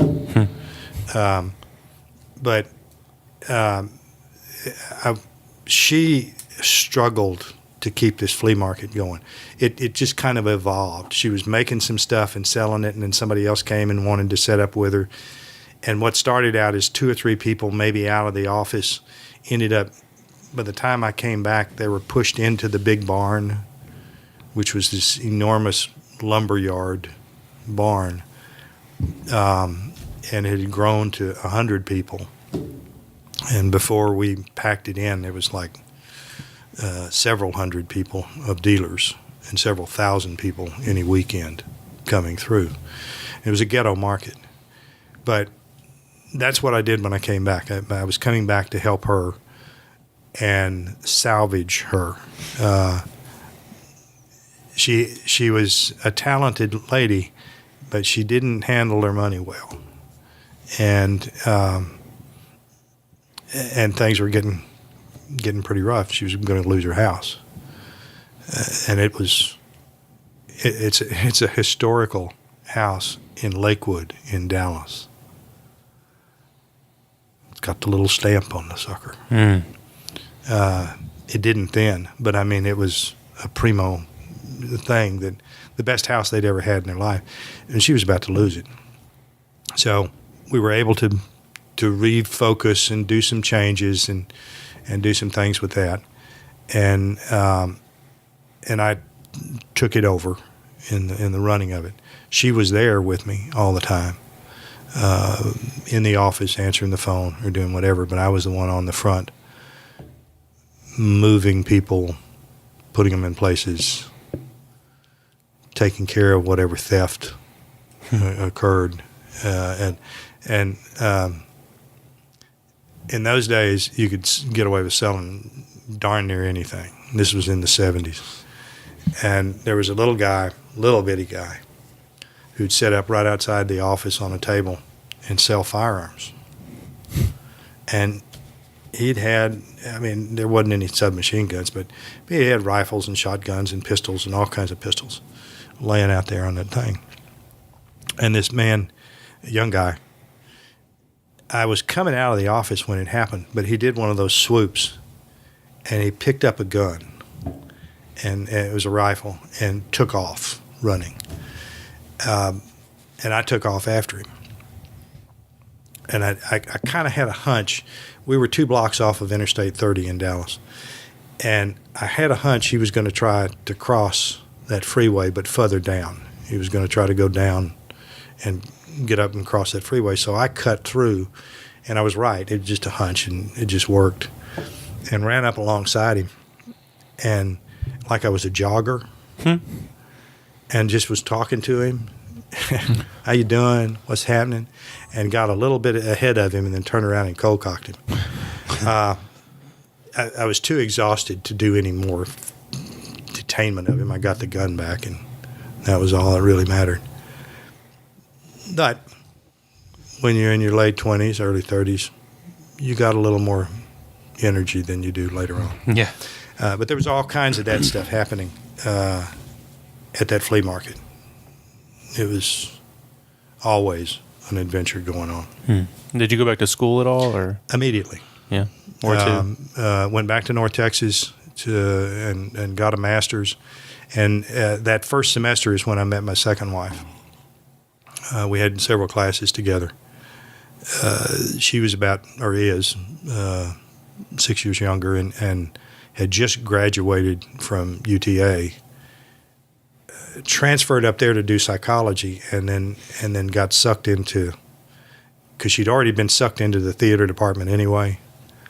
And I was, at that point, I was writing plays and had written a number of them, and we were producing them there on the spot. And that actually ended up being my master's thesis, and she was in it. It was an original script. Oh, wow. It was Reader's Theater, though, which is a different performance medium. What was that? It's where the script is actually there on the table, in your hand. Everybody's got their own script. And it's like they're reading, but they're not. It's like a table read? Or It creates a distance. Instead of trying to get you to believe completely that I am the bad guy or the good guy or the frog or the dog, it creates a wall in between and makes you stop and think. And that was the concept of it. It really dates to the Greek theater. They did that, and then all of they would use scripts on stage and read. Plays are begun that way, but they're usually begun sitting around a table. But to write for that medium was kind of rare at that point. And I had gotten sucked into it and done several plays with it, and then got permission to do this one at the end. School, I'd go back right now if I could find something to take. Seriously. I mean, there are things I'd like to take, but they're not either economically feasible to take or they're too far away to go take them. Like what? I'd go into archaeology, anthropology. I'm real curious about humankind, where we've come from, why we've come that way. I mean, it's fascinating to me. But I don't, I don't want to drive to Dallas, and I can't afford SMU. Online? Huh? Online? I don't like online classes. I won't teach them. I refuse to teach them. I refuse to take them. That's not true. I've tried them, and I've done some of these audio deals. And back in the 60s, I did the early version of one by taking a Spanish class from Berkeley, just to satisfy a credit thing. During one summer, but it was pre-computer, but it was basically long-distance learning is what it is. But I can't sit at the computer have that kind of patience Yeah. to do that with it. I don't feel like everything can be taught through online classes. It really can't. I mean, I've done some Well, classes and You know that that one thing they've been after me to do is to teach speech online, yeah. because they can stuff a gajillion students in one of these online classes. But speech is absurd as being taught that way. And luckily, I still have the control to say no, because that's all about interacting. You read your audience. Yeah. Well, the only thing you got to read is the camera, Yeah, and you can edit whatever you send me. Mm-hmm. true. So, the only other one that's even more stupid is PE. Send in a report. Now they've got Fitbits, so maybe they can check you. But it used to be that you just fill out a little form and send it in, and then watch some of the videos that were on the. I wonder how many people failed those classes. Yeah. So when did you met your wife in college? Yes. When did you guys Get married. get married? We married a year after we had our first date, Oh wow. which was October of 1974. Wow. And so this will be our 44th anniversary year. Wow. We're hanging in. Hanging in. So wow, 44. And what is her name? I'm sorry. Sandra. Sandra. I met so one time. This is my story. Ready for this? Meredith Kingsley convinced me to do some yoga classes with her. Yeah. Uh-huh. And ever since then, I've really got into it. I really like it. It's not You still doing it? every now and then when I can. It's kind of hard to fit it in, but it's not easy. Especially when she surprised me, come to hot yoga. And, I think of we talked about hot rocks, Yeah. the ooh and ah. No, that is brutal. But I did some other classes and I met him and his wife in there, and Ed Campbell and numerous other people. But You met me in Tai Chi. yes, Tai Chi, yes. Sandra does both of them, but I don't do yoga. I've got too many broken parts, and they don't fold well. So when we you and I met at the coffee shop and talked about you being on here, we discussed that you and her decided not to have kids. When was that decision? What kind of led to that?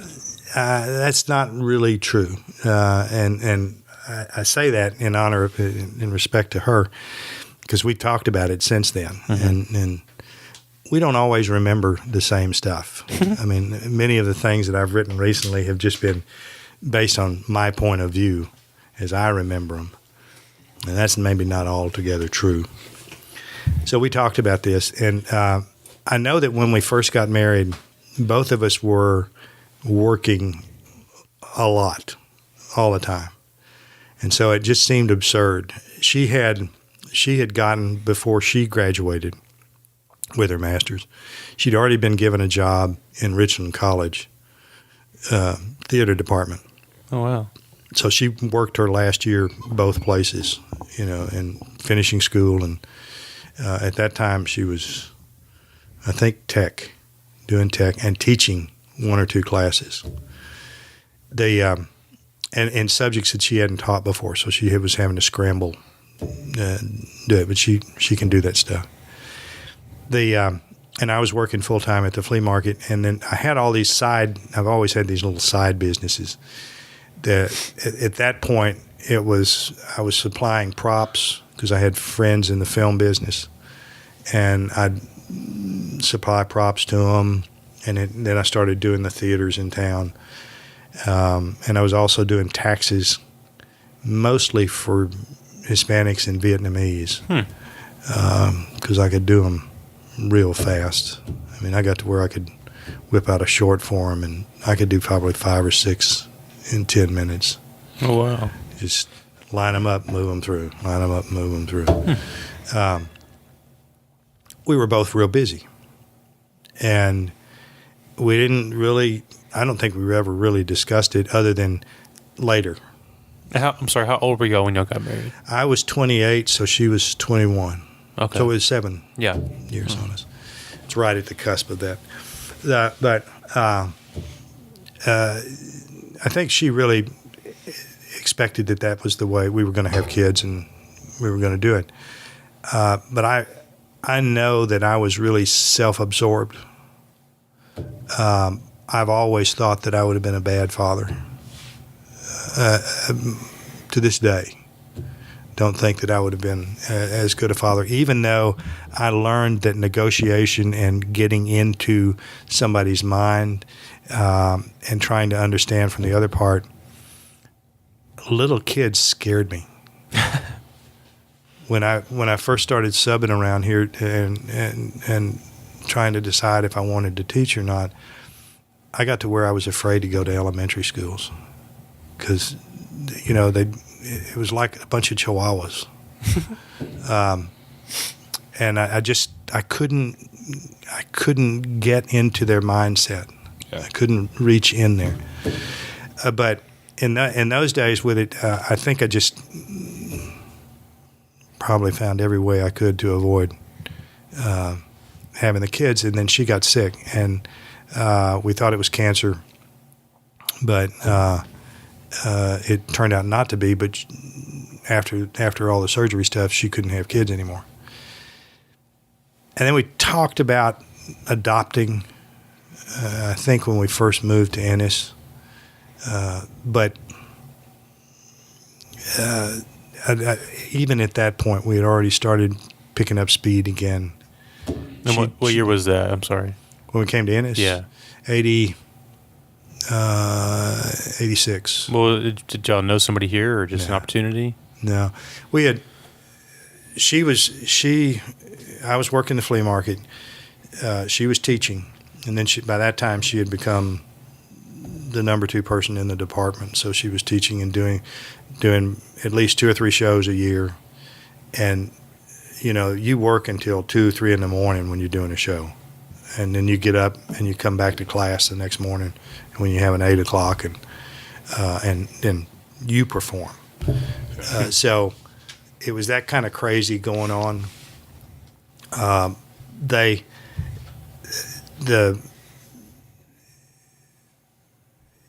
There was a real falling out. She took a shift in the department and went and brought in a friend from New York and really started looking at things differently in the style that she was doing.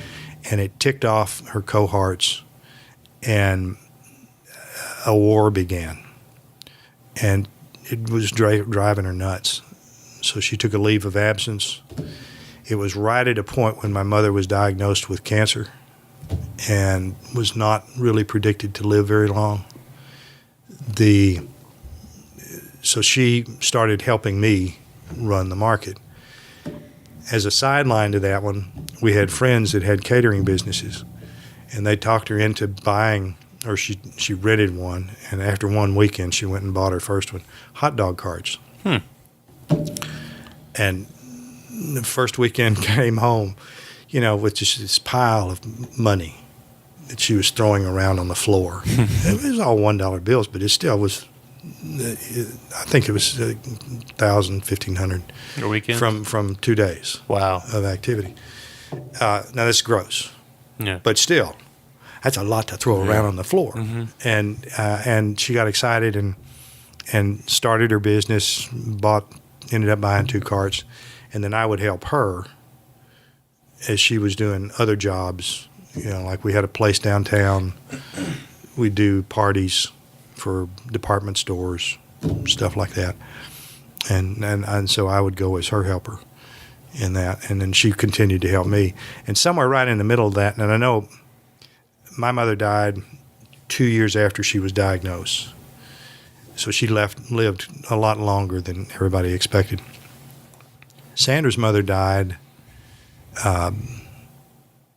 9 months after that of cancer.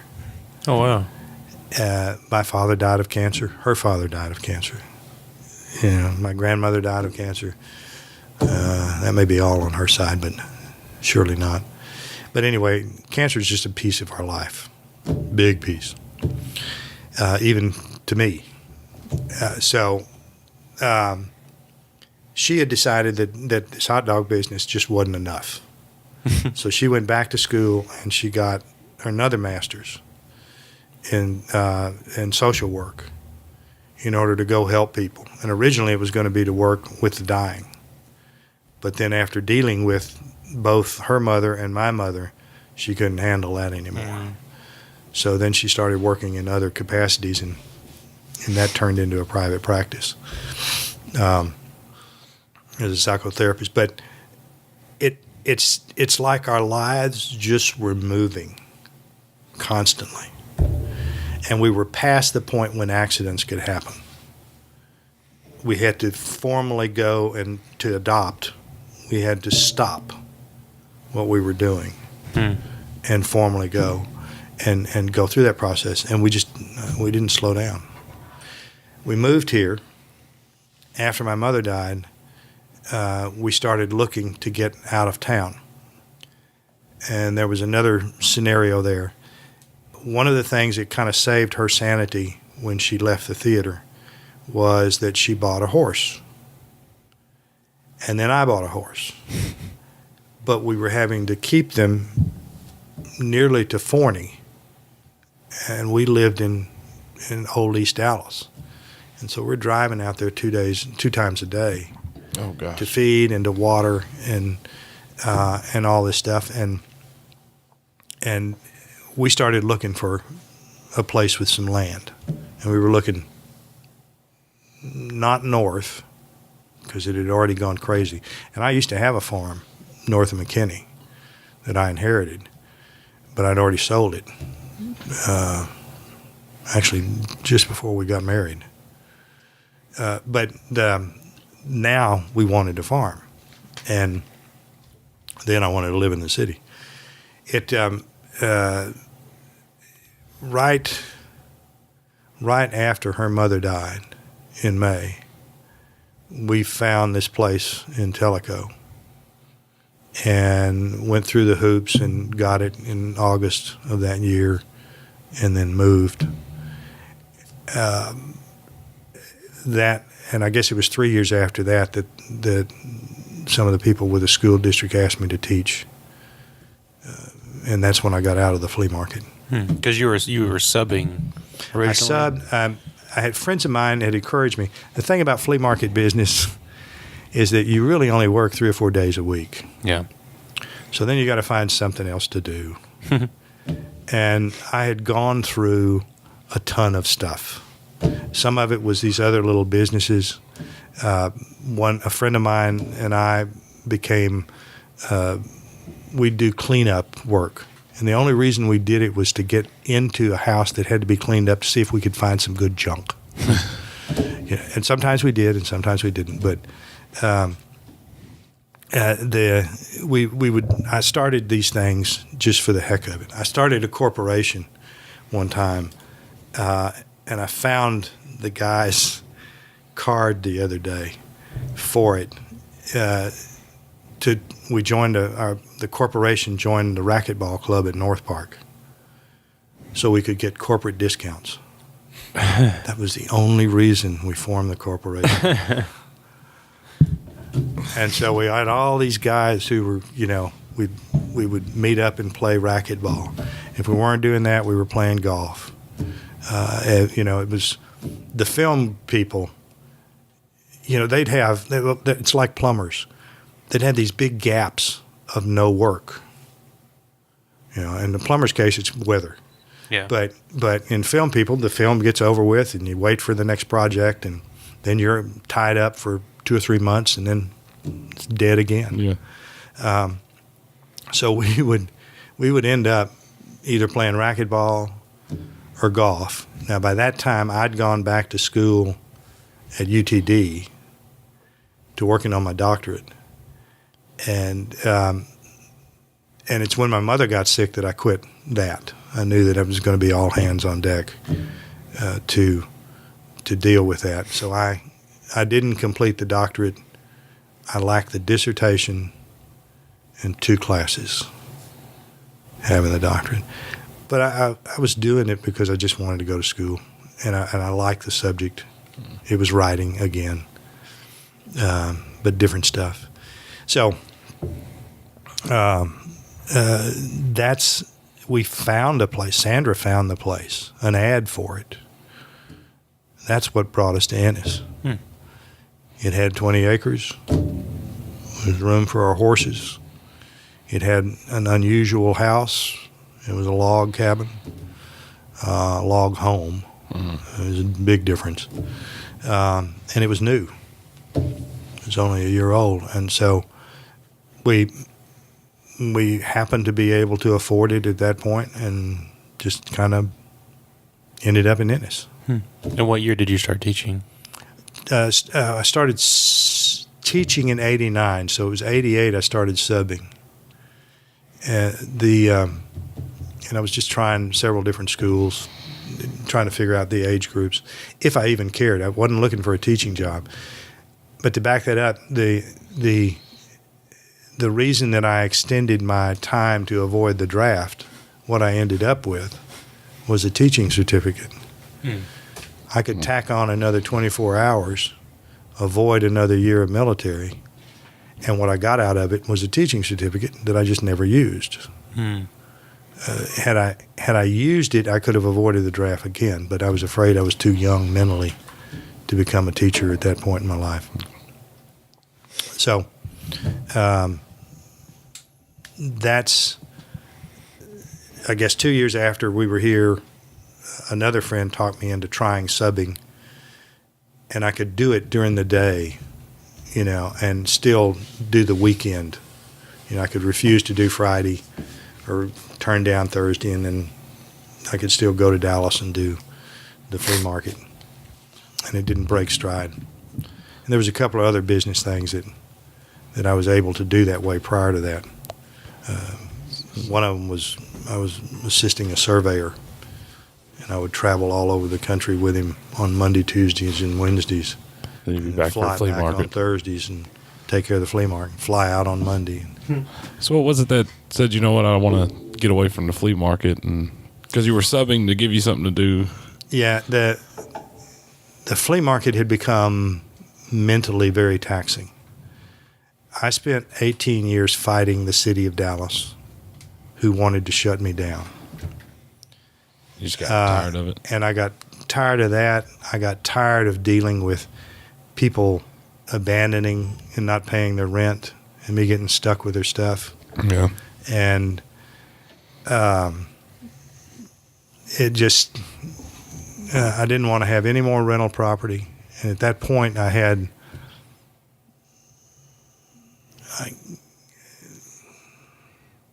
I don't know, 50, 60 units. I even had some rental property in Fort Worth. I just didn't want to deal with that anymore. I didn't mind dealing with people. There's a lot of great stories of the people who used to do that, and that's a project that I've got going right now. It's kind of going back through and writing some of those people's stories. And I have to insert this on Sandra's. Her dissertation for her second master's was to look at these different cultures that were there, and it was a great mixing pot. There was, of course, Hispanic, and there was black, and there was white, but there was also Middle Eastern. There were we had Palestinian and Jewish at the same time. And just sometimes we try to keep people apart, but there was people from Central America. One couple came through and made this great bread, and they were just on their way to Canada. But it had all this culture, and so it kind of fed off.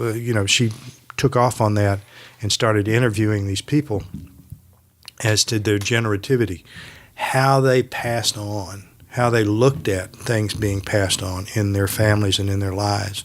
And the stories that came out of that were just phenomenal. And certainly got her to ace her dissertation and give her the honors of the grades. But they were just neat stories. That part we miss to this day. But dealing with the city. I mean, at one point, the city had me in the council chambers pleading my case. And they just weren't ready for the fact that I had so many people show up. I wasn't either. You know, it's just there was hundreds of people crammed into this space. And it was not in the major chambers. It was in a subchamber that was not designed to hold all these people. And they were, whoa, and everybody wanted to talk. Everybody wanted to. And finally, one of the guys said, I feel like I'm attacking Santa Claus. I said, its solution is easy. Back off. But it got really tiring. And my mother's illness had been really tiring.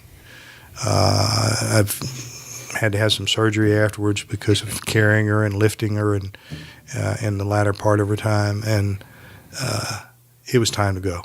It was time to move on. So as you were subbing, trying to find an age group you would want to teach. Yeah. So what hit it? Was it high school? Or was it just...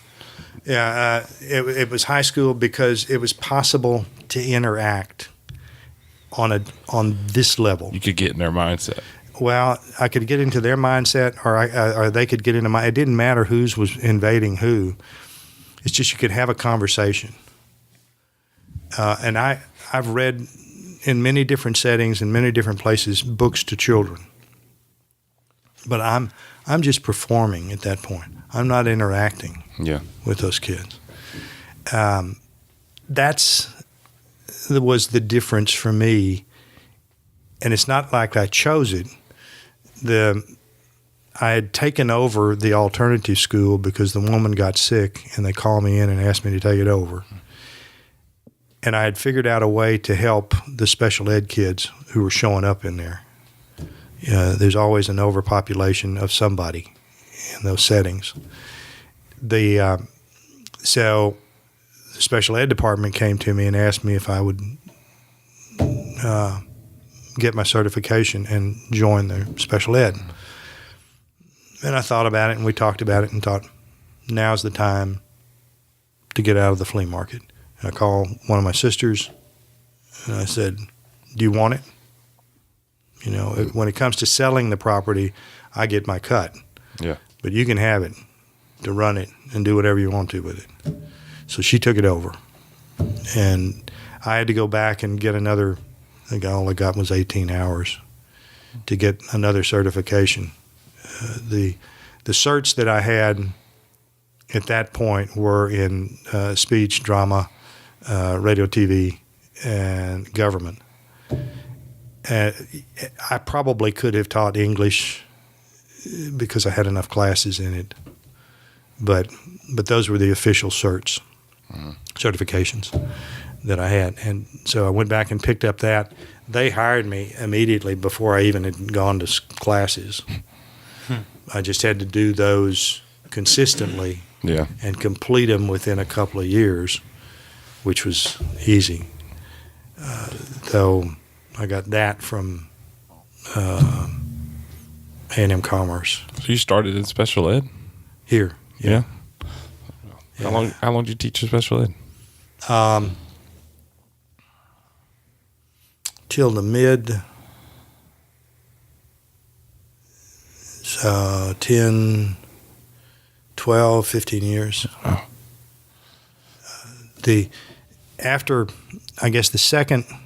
At the end of the first year, the principal came to me and asked me if I would take over student council. And I thought, yeah, because one of the things I had said when I started working with them is I just want to work with anybody or everybody. So however you can tie me into doing that, that's going to be what I want to do. I don't want to be pigeonholed off in this corner.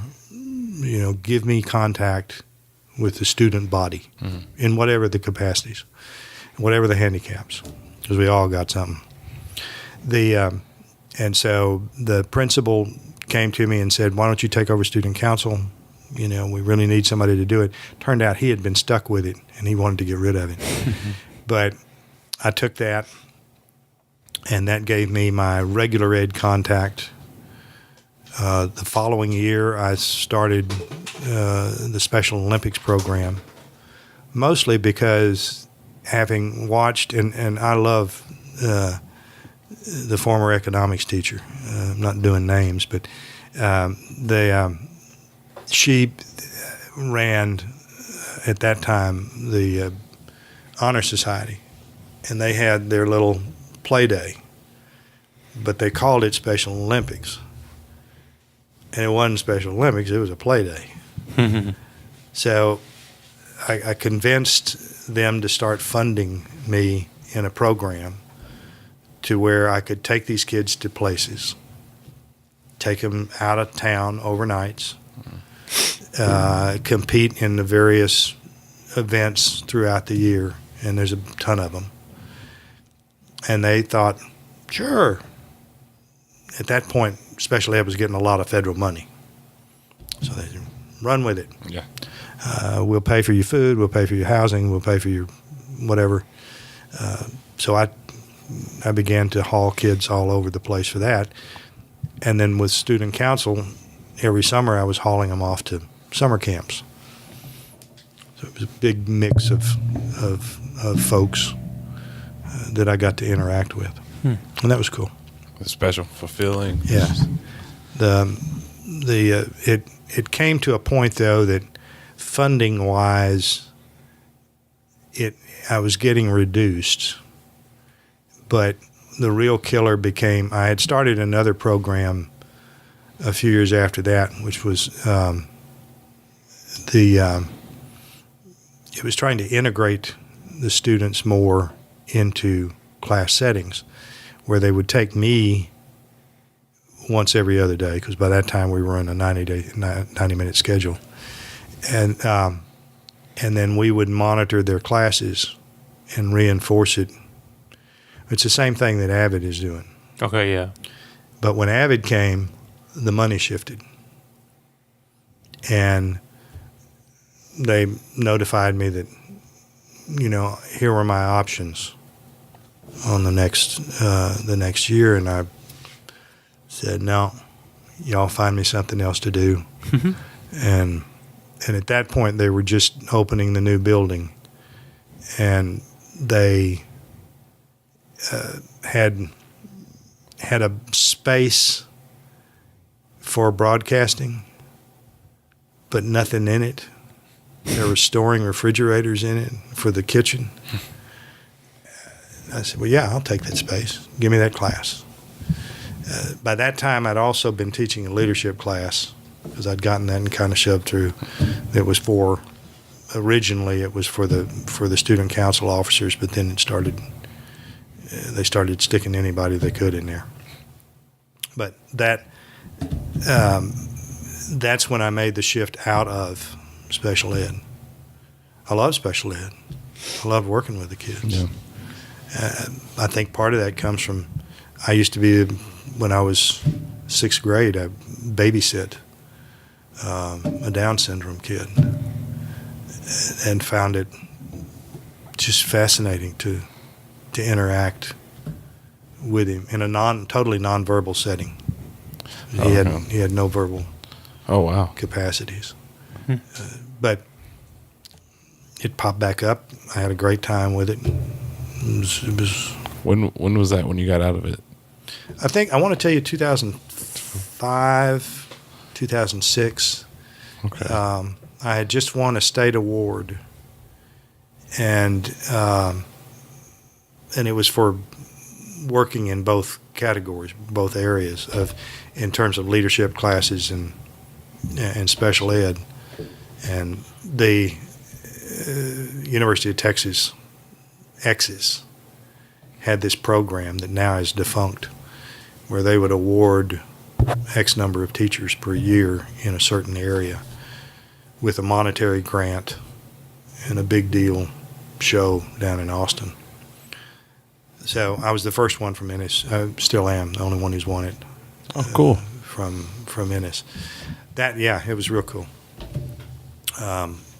That said, they and at the ceremonies, the other piece of the cool thing is I got to invite a number of the students or former students So I had kids from Texas and A&M and all, coming in to be there with it.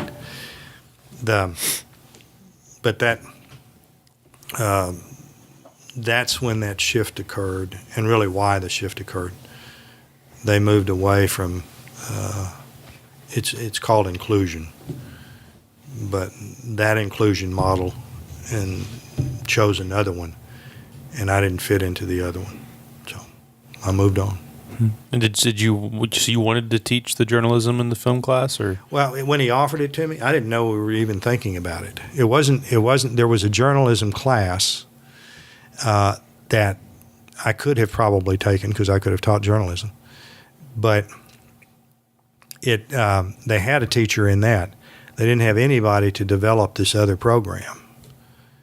And even though my film experience was with crank cameras, I was the only one certified. Yeah. And I found it, I thought, this could be fun. I'll do it. So I made that shift, and that's where I ended that portion of the career. And so what was, so you're kind of learning along the way while teaching? Is that what that was like? Yeah. Yes. I mean, I was learning as much from the students as I was giving back to the students. My philosophy in that one was, I'm going to give you a window, and I want you to run with it. And whatever you come back with, if you make an effort at running with it, you're going to be okay on the grade. Mm-hmm. But I want to see you blossom, do your expansion. Didn't work for everybody, but nothing does. Yeah. It just... a lot of good kids came out of that and are doing professional stuff now. And I had camera equipment, I had still equipment and some video equipment, and I had a lot of friends. Mm-hmm. So I could pick up the phone and say, how do I deal with this Adobe thing? and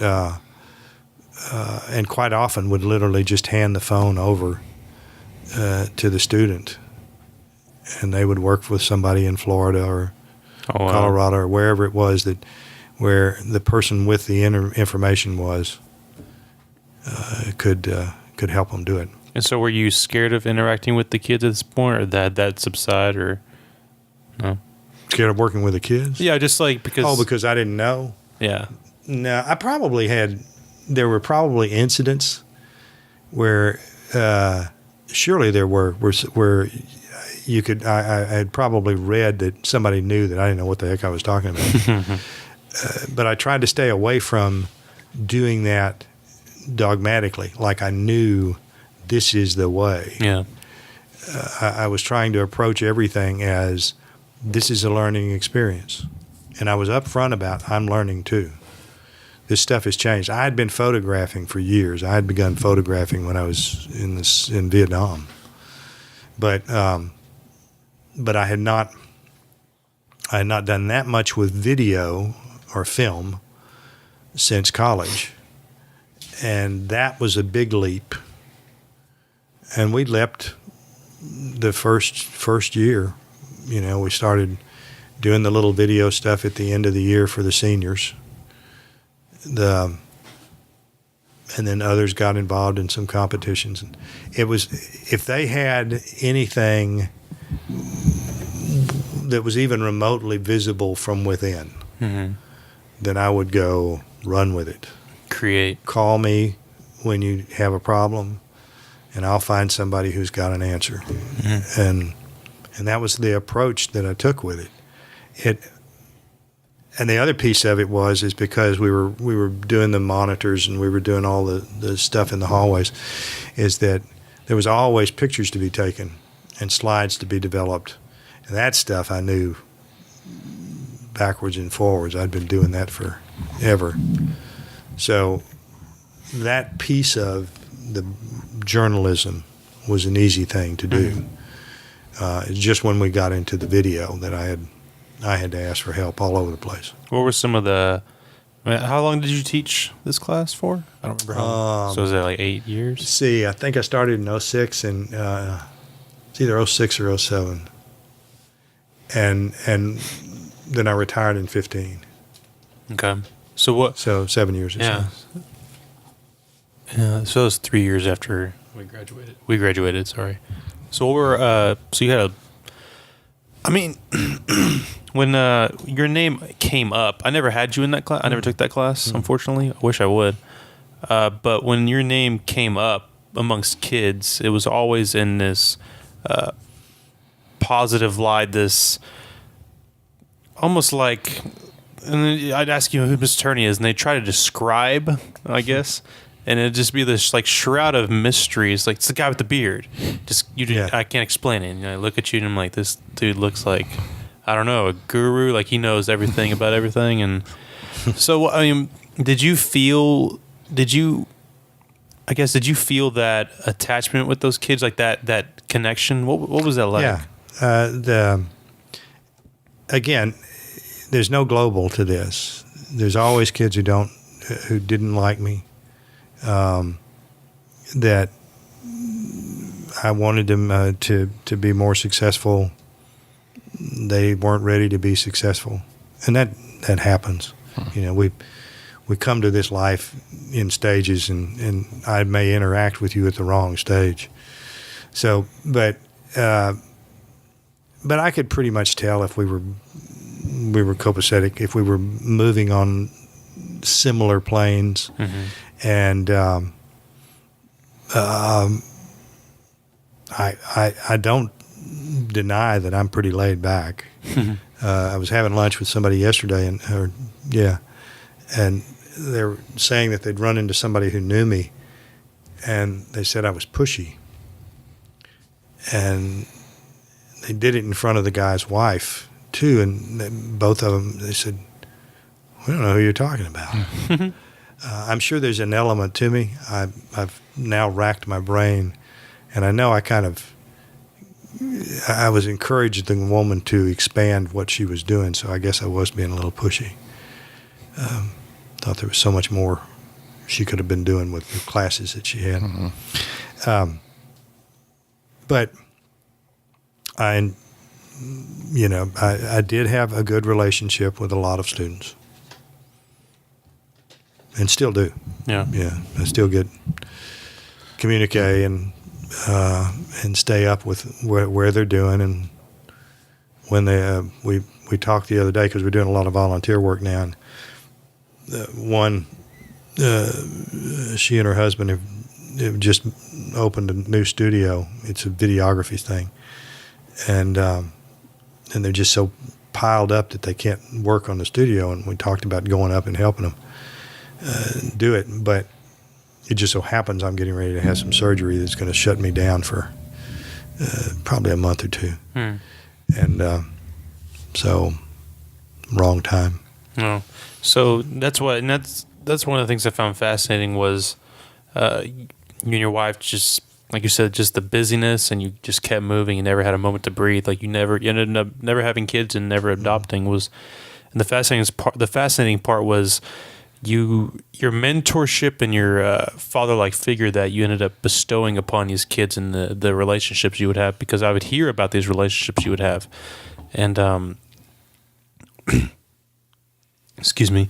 So yeah, I mean, you've, and like you said, you still even connect with them, and you're still in contact, and so you've have this mentor-like ship to you that you use. And so what exactly what is that? What qualifies these people, or I guess how do you look at someone or one of these students and go, we can help each other, and that you decide you could mentor them or be their Obi-Wan, so to speak? You can see sparks. I mean, the old line about it being in the eyes, there's actually is something like that you can see. And they tend to exude something that is kind of a yearning, a wanting to know, a curiosity. That's neat. I mean, that's the thing that, not that we don't need to encourage everywhere we can, but it was seeing those kinds of things in people probably gave me kinship to them. Mm-hmm. But my kinship, I would hesitate to say father figure. I refer to it as a good friend, and I'll be here for whatever I can offer you. And there's a whole lot I can't. Mm-hmm. But I don't see myself as being a father figure. I mean, all these people have got fathers somewhere in some capacity. There was a young lady a few years ago that asked me to perform her wedding, so I went out and got a license. Oh, wow. And did. And we talked about it afterwards, and she was trying to figure out how she was going to put me in the list. And she said, even though she's estranged from her father and has been for a long time, she said, I can't really see it that way, but can I call you a brother? I said, sure, I can be a brother. I can do that. But I'm also satisfied with just being a friend. Mm-hmm. That's the point. It's just a whole lot easier to help somebody during the day. I've always thought than to be a father is a full-time 24/7. Mm-hmm. And even though I may be available 24/7, I'm not having to worry about where you are tonight. Mm-hmm. Or who you're with, or what you're doing. There have been a few circumstances where I have, but I happened to find out where you were. Mm-hmm. But in general, we have a friendship, and then I go home and feed the dog, and the horses are all dead, so we've limited our menagerie. This is kind of it might be a strange question, but what does a good father look like to you? I don't know if it's not the same sort of stuff, but it's a 24/7 factor. It's the difference. It's somebody who really is trying to be as close as they can and assistive as they can without engulfing somebody. We all have got to grow.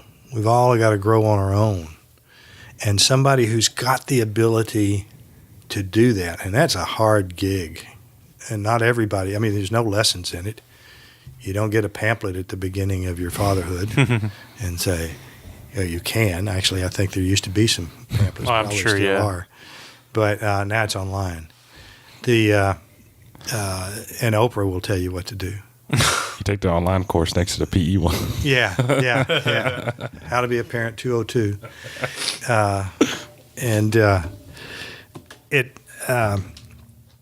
But I've had the privilege of seeing neat relationships between younger people and a father, or a mother for that matter, that I admire. They're not necessarily falling all over each other. I'll do whatever you say do, but there's a respect that comes in there. There's, encouragement. There's disappointment, but it's not overwhelming things. You get the same kind of love that you get for falling down as you do for jumping high enough. I've gotten to see that in some people. I've seen some people who've taken other paths and haven't done well as a parent. Yeah. But big old world. Yeah. And I put this quote in here, and yes, I'll just mention it. I don't know if you like that or not. I got it. Please give the quote, because it came from you. Yeah, so via you. The quote is, and it's not mine. I know. Blood makes you related. Loyalty makes you family. Okay. Comes from Sugar Free. I looked it up. Oh, okay.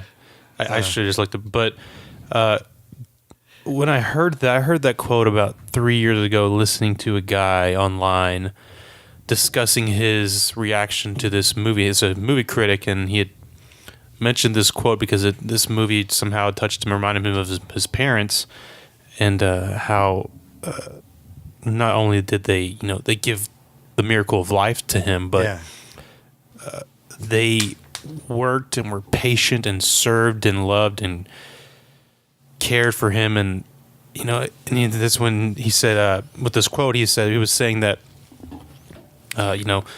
there are family members that I have besides my parents that are just awful and just general people, like just an idea of a person. They're not that good of a person, and their ideas are bad, and their execution is not that great. And at the end of the day, they're my blood and they're my family, and I still gotta try to reach out and help. I still gotta reach out and touch and somehow give them away back, so to speak, of maybe sanity, or this fine line that maybe shouldn't be drawn. And so when I think of this quote, I think a lot because it relates to me. I've definitely relate to this quote a lot, but it does remind me a little bit of you and your mentorship to some of these kids. And I know you said you don't feel like a father figure is something you wouldn't use, more like a brother, but the same thing applies. I mean, your time you give up, the value you give, and everything that you offer, and insight and wisdom, and I think in a lot of ways that's why they kind of look at you so close as a family member, is because you offer all these great things, just despite something as genetics, which I think is great. You haven't heard the song? No, I haven't. Okay, you can Google it and listen to it. For me, it's a different piece, and you have to search for this in it. It's a rap piece. Really? Now that doesn't mean that he didn't pick it up afterwards, but when I plopped that phrase in there, that's the one that I got, and I had a hard time. It's a pretty strongly expressed piece. That's so strongly expressed that this gets kind of drowned for me. Oh. I had to hunt for it, which means I had to listen to it more than once. But then I came back and I was looking at it, and yes, blood makes you related. But we've got this word loyalty now that has gotten so many negative trappings on it. Mm-hmm. If you're not loyal to me, I'm going to fire you. I'm going to cut your funds off. I'm not going to have any more to play with you. And that loyalty phrase has just taken a life of its own. And family has, for a long time, because it's nearly got a cult phrase to it. It's how you step into the piece, and I don't know if listening to the music made me start breaking this down in that way, and I know it just, especially in the last 2 or 3 days, this word loyalty has been bombarded to us on the news. It took a totally different twist as a phrase. Standalone, it's got a real neat line. Yeah. And I don't want to take away from that standalone aspect of it. There's another level there that's pretty, and it really, to me, it kind of fit more to the music. So I encourage you to listen to the piece. Yeah. You'll understand it better than I will. You got better ears than I do. And but give it a try. Okay, definitely. I'd never, because when I heard it, it sounds so, like you said, it kind of gets, it could get drowned out, but it sounds like it pops up to me when you hear it by itself. But seriously, never even took the time to Google that. I was just like, that's great. I love that. It's a great quote. Yeah. I mean, it's a standalone piece. It is. But anytime somebody gives me a quote and doesn't tell me where they got it, you got to go find it. Then I got to go find it. Or just the dash unknown. It's somebody has to know. Unknown. And part of that's, part of it's teaching classes, but especially teaching speech. People say something and it's just out of the blue and it's not theirs. Yeah, it's like, You're not that smart. no, that's not your language. It's not smart. It's just, but that was an interesting piece. That definitely got me. Okay, let's segue into a different. Okay. Well, we're really going to wind down, but we have some rapid fire questions, which Yes. not really rapid fire. They could be a little Get the timer ready. No, I'm just bloated. kidding. No, I hate that so much. Wow. Tick, tick, tick, tick. No. So these are just kind of questions that a little more interesting than We've done this with every guest. What is haven't your we? favorite pizza? Huh? We've done this with every guest, haven't we? Or most Sort them? of. Just, But you can go ahead and ask that first one. Yeah. All right, I get the first I one. love this question. If you could put a billboard anywhere in the world, what would you put on it and why? Well, I thought about this. Even after I had an immediate response, and it just comes from my background with it. It's peace, love, and light. And yeah, I'd put it up there, even though I know that that's a journey that certainly my lifetime and probably all lifetimes will never fully achieve. It's just like, but it doesn't mean we don't need to keep pushing the button. Yeah. Come on. Think about it for a minute. And that's straight out of the 60s. And gosh knows who's that's unquoted quote. That's an unquoted one. There was a DJ in San Diego that, what was the line? Far out groovy and out of sight. And he started pumping that, and it became everywhere. Long about that time, Peace, Love, Light was certainly hitting the stands. Actually, that came out of the 60s. Probably Haight-Ashbury. What 2 or 3 books have you lent or gifted the most, and why? Or what are the 1 to 3 books that have most positively impacted your life? Do them either way. The Prophet by Gibran. The Prophet. I took my first wedding vows out of that. We took portions of second wedding vows. It sounds like I'm running numbers here. But Gibran has a whole series of books. I think he's Iranian, or was. But he would write these little snippets of books. And they were on love or peace or light or whatever. The Prophet, you can weed through it, is about Christ. But Gibran was not Christian. He just looked at stories and things and in a more universal way. And The Prophet is his most noted book. But I bet you he's got 24, 25 books. We've got them all.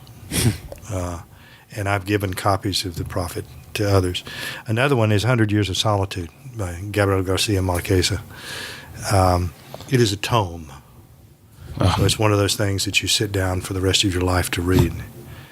But one of the few books that I've read several times. He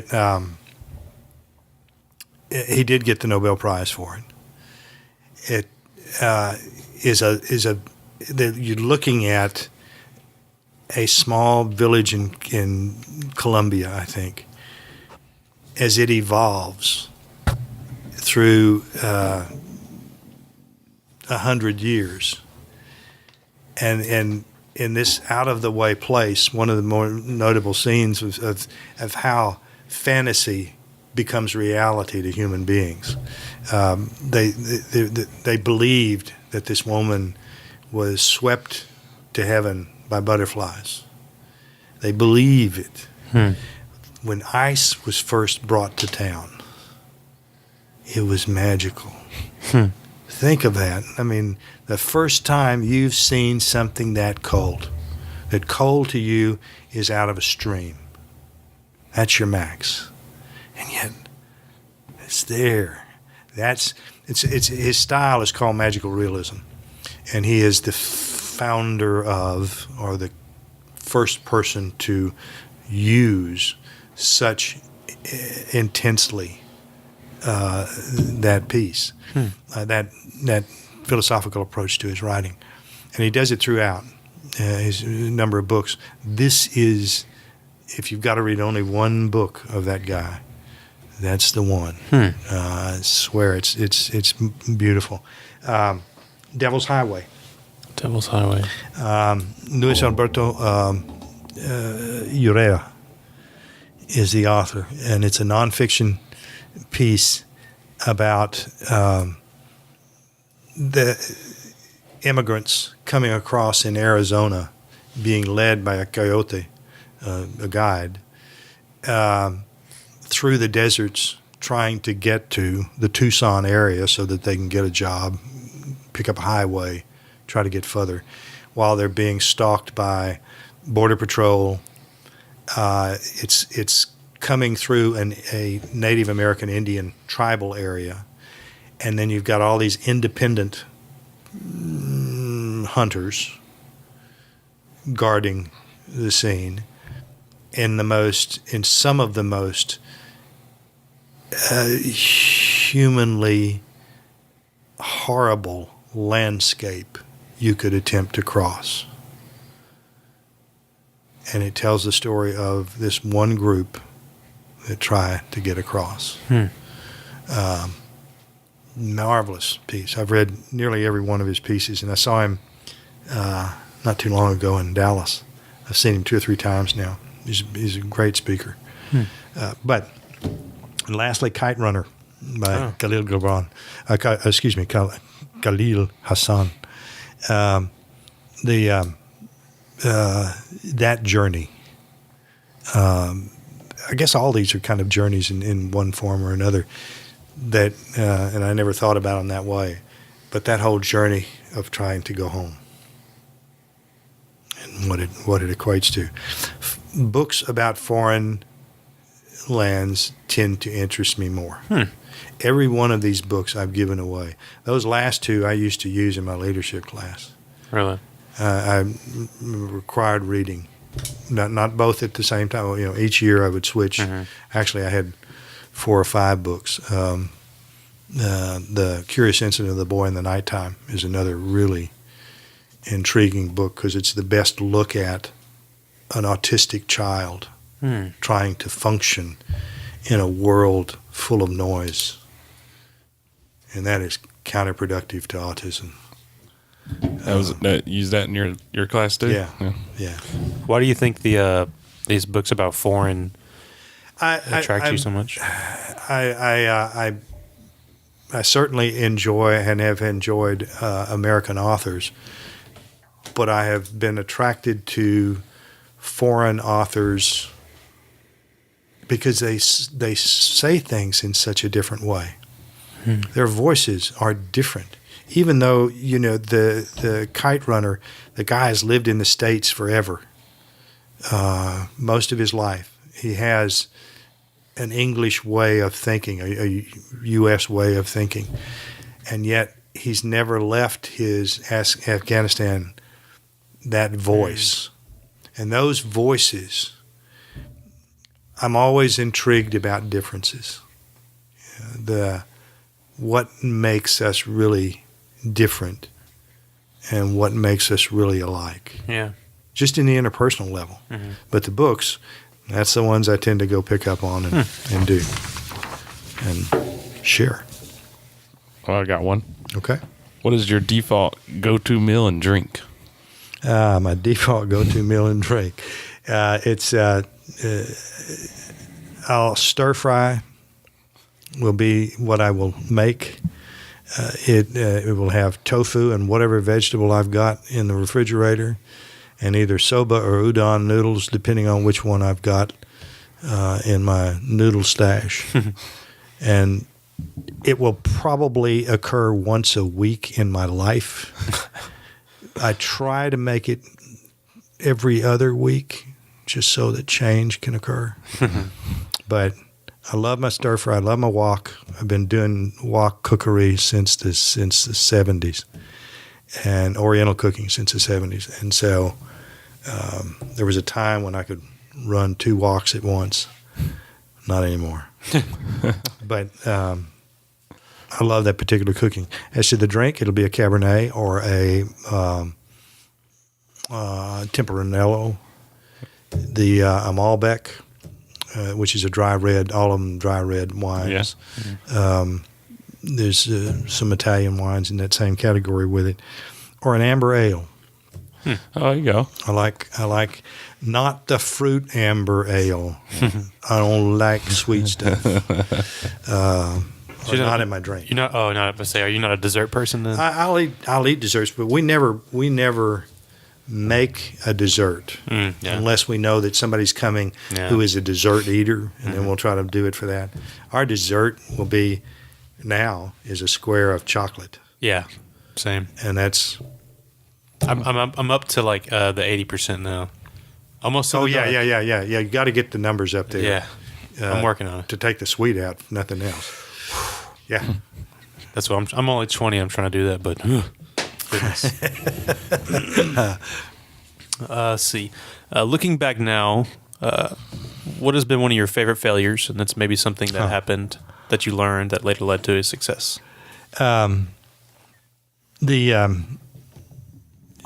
many favorite failures. It depends on how you look at failure with it. That movie that I told you about, going so far and then being kind of clipsed away, taken away, or me letting it go. When I was writing those plays, there was a publication, a textbook that was being made by Berkeley Press, by this doctor out there who's long gone now. But he sent me a request for some of my plays and accepted several of them for publication. And it was just before we had the crash of the mid-'70s, and they had to cancel the book. Now, I've gotten published because just by being in having your thesis as a production, you're automatically published. But I was really hoping to get those things in. The fact that, I created that inclusion program and it fell by the wayside. There's been a massive change in the Special Olympics stuff, and it fell. The flea market lasted only a few years afterwards. We sold it, but the guy burned it down right after he got it. And so you create these things with a certain degree of love, and if you look at them to live on, then you're setting yourself up for failure. It's those were failures if I look at them in that way. But if I choose to look at them in the joy of the moment of the doing, then there was no failure. Yeah. So failure is a funny thing. Yeah. It's hanging out there. We're all going to be terminal. I mean, even rocks will disintegrate. Yeah. So Perspective. yeah. It's kind of similar, I guess. What belief or behavior have you adopted that has most positively impacted your life? The discovery that I'm a person of faith and not religion. And I discovered that several years ago. Actually, the first pop of it came when I was still in high school. But I could even go further back than that. There's just things that have happened that have drawn me away from religion as an organized entity. But it hasn't taken away from the fact that I have faith. And that's not necessarily tied to any. If anything, it's tied to all. But that was slow coming. Actually, I bet you that description of it isn't over 20, 25 years old. Even though I've been moving that way, I think since I was 10. My father had a heart attack, and he was in the Caribbean working for Pan American, and I went to a church, and the doors were locked. I couldn't figure out how you could lock the whole concept out. You had to make an appointment to have religious guidance. When I was a senior, I went with the church there that's at SMU.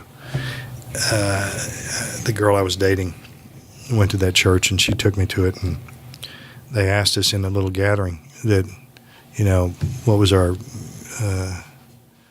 idea of faith, and I said it's just a belief in a system of guides and guidelines that we learn to live our life by. That's it. Wherever we pull those things from, it's not to diminish from entities at all. In fact, those entities have been the source of many of these things that come through. But as soon as things get into an organized religious category and it comes in a box, bad stuff often happens. Not always. It has helped a ton of people. Yeah. But that's kind of like the military. It's helped a lot of people get out of wherever they were in and make a good life of things. But it's not there for everybody. Yeah.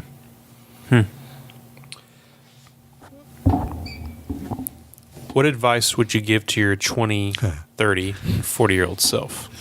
It's interesting why you cut it off at 40. I know that, and I said and jotted these things down because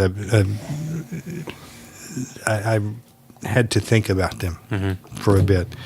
That in my 20s, I know that I would hope that I could give the advice to not think that you're so important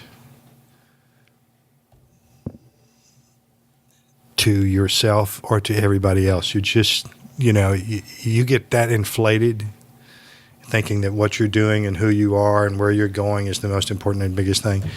Be careful. It'll fall. 30s, I sure wish that that self of me had taken more time to pay attention to my loved ones, my family.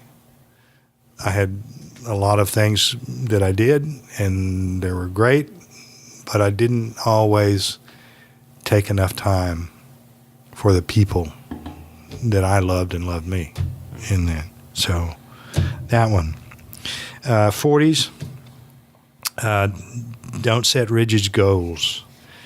When I was a kid, when I was probably in high school, I had calculated that what I needed to do was to be a millionaire by the time I turned 40. And I was. Now the problem is that a lot of that wealth was tied up in land, and I lost a bunch of it by the time I was 41. I lost over half of it. And when that happened, number one, it is a path that led me to teaching, because I spent 4 years wandering around trying to figure out, I had this goal and I got it. Now what? You put that much emphasis on a goal, and when you get it or don't get it, either one, what happens next? If you don't get it, you can keep trying. But if you put time parameters on it, you're asking for it. And I had that goal, and it literally, that's when I started shopping and ended up doing subbing, is because now what? What do I go with now? I'm going to go on with you. I want to go to the 50s, and then Go ahead, to the please. 60s. In the 50s is when I kind of discovered that starting over with a whole new thing. I started teaching here, even though I had taught, I'd been a guest artist in 76, 77 at Richland College, and did a play and did The Hobbit for him. But it was not being closed, that I was going to end my career working in the one thing, that I needed to be open to this change and stuff. And that's really kind of came to me in that particular period with it. In the 60s, and there's one of my vet buddies constantly pokes me about this. When I was in junior high, and I don't know if you guys had one of these kind of assignments, it was going out doing rubbings on tombstones, and then trying to backtrack on your family stuff if you were close enough to a graveyard that had family in it, and I was at that particular point. And then I went back and I calculated how long all these people lived. Yeah. And what it came up with is that I would get a lifespan of 56 years. Oh, okay. And so I had another date tagged into my existence. 56. And when I turned 57, I had to start figuring out what I'm going to do about this living. It's not as simple as it seems. You can't do it, run the numbers. But that vet is one of the few that remembers that statement, and he will poke me with it every time he sees me. That's cool. You know, hey, you're still alive. How's it going? Before we wrap up, I wanted to see if you would tell the story again that you told me about, because we're going to see the Eagles next week. And I wonder if you, it's a little funny story, but I wonder if you wouldn't mind telling that again. About the Eagles. The Eagles, remember you said you worked at the flea market and your buddies just listen to the radio and... Oh, yes. Probably one of your favorite Hotel failures. California. It was. This is the flea market that I actually at that point owned, but a group of us, and it's a strange group. Actually, the ones that are still alive. So the group was. We were all struggling. I mean, even though at that point I so-called owned the flea market, you know, we were taking home pennies. It was all turning around, going back into stuff. And it was not uncommon that these radio stations would have these particular games. And the one station that was hot at that time, which I think was KLIF, had the game where they would, right after they played Hotel California, they would give you a clue and it was kind of like a treasure hunt. And you had to accumulate these clues in order to get the gold. And it was, I don't know how much money it was, but it was certainly a respectable amount of money for us at that time. And we could have split it and still been happy. So we decided that the only way to do this is that we'll take turns listening, and and then we won't be too tired. We'll be okay. You know, you get a clue, and then somebody else will take over, and they'll get a clue, and somebody else will take over. And it went on for a week. So it was a lengthy activity. It did have parameters. Yeah, I think it ended at 10 o'clock at night and started at 7 in the morning. So it had a framework. You didn't have to get somebody all night. But that we had every one of the clues except one. And that was the one I missed because I fell asleep at work. I was just dog tired.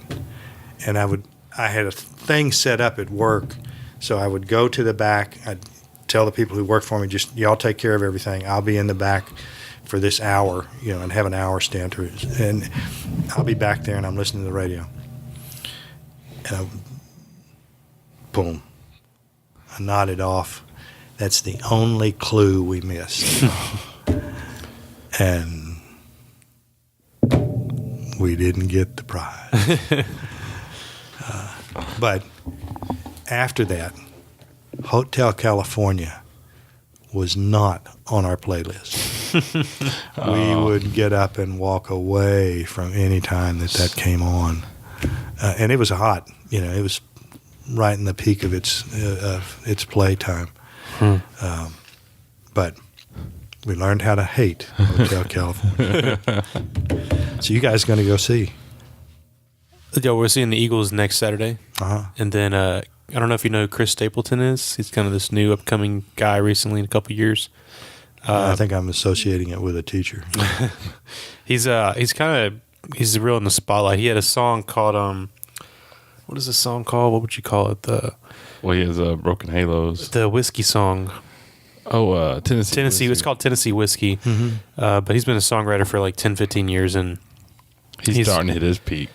He's hitting his peak, but all these songs he's written 10, 15 years ago. Yeah. So he's a long-time songwriter, but he's just now getting to where his songs are being recorded and they're becoming in hits, and he's really good. It's like not country. It's like this. I don't even know how to describe it. I'd say country. Yeah, maybe country. I mean, but he's gotten so big. He's just a special guest at the. Yeah, he's a headlining in the Cowboy Stadium. Oh wow! So, Okay. but he's really good. I guess you made it when you're opening for the Eagles. Yeah. Goodness. That I'd probably call it quits that after that. stint. I mean, the only place where you know you made it is when somebody else opens for you, Yeah. and they. I'll tell you another story. Okay. There was a place in San Diego, up by San Diego State College, called Funky Quarters, and it was a nightclub that only seated about 50 people. It was little bitty, but it was intimate, and they would bring in some unusual names for the time. Jerry Jeff Walker, you may know, but may not. He's still around. Was on the road quite a bit. Cheech and Chong were brought in, and the Cheech and Chong were brought in, and this was early in their career. They were just now getting tired. No radio station would play them because they couldn't say hello without cussing. And so a radio station in San Diego was going to record them or play them live. And they got a written agreement from them that they would not cuss for that particular stint. Well, we always went to Funky Quarters. It was dirt cheap.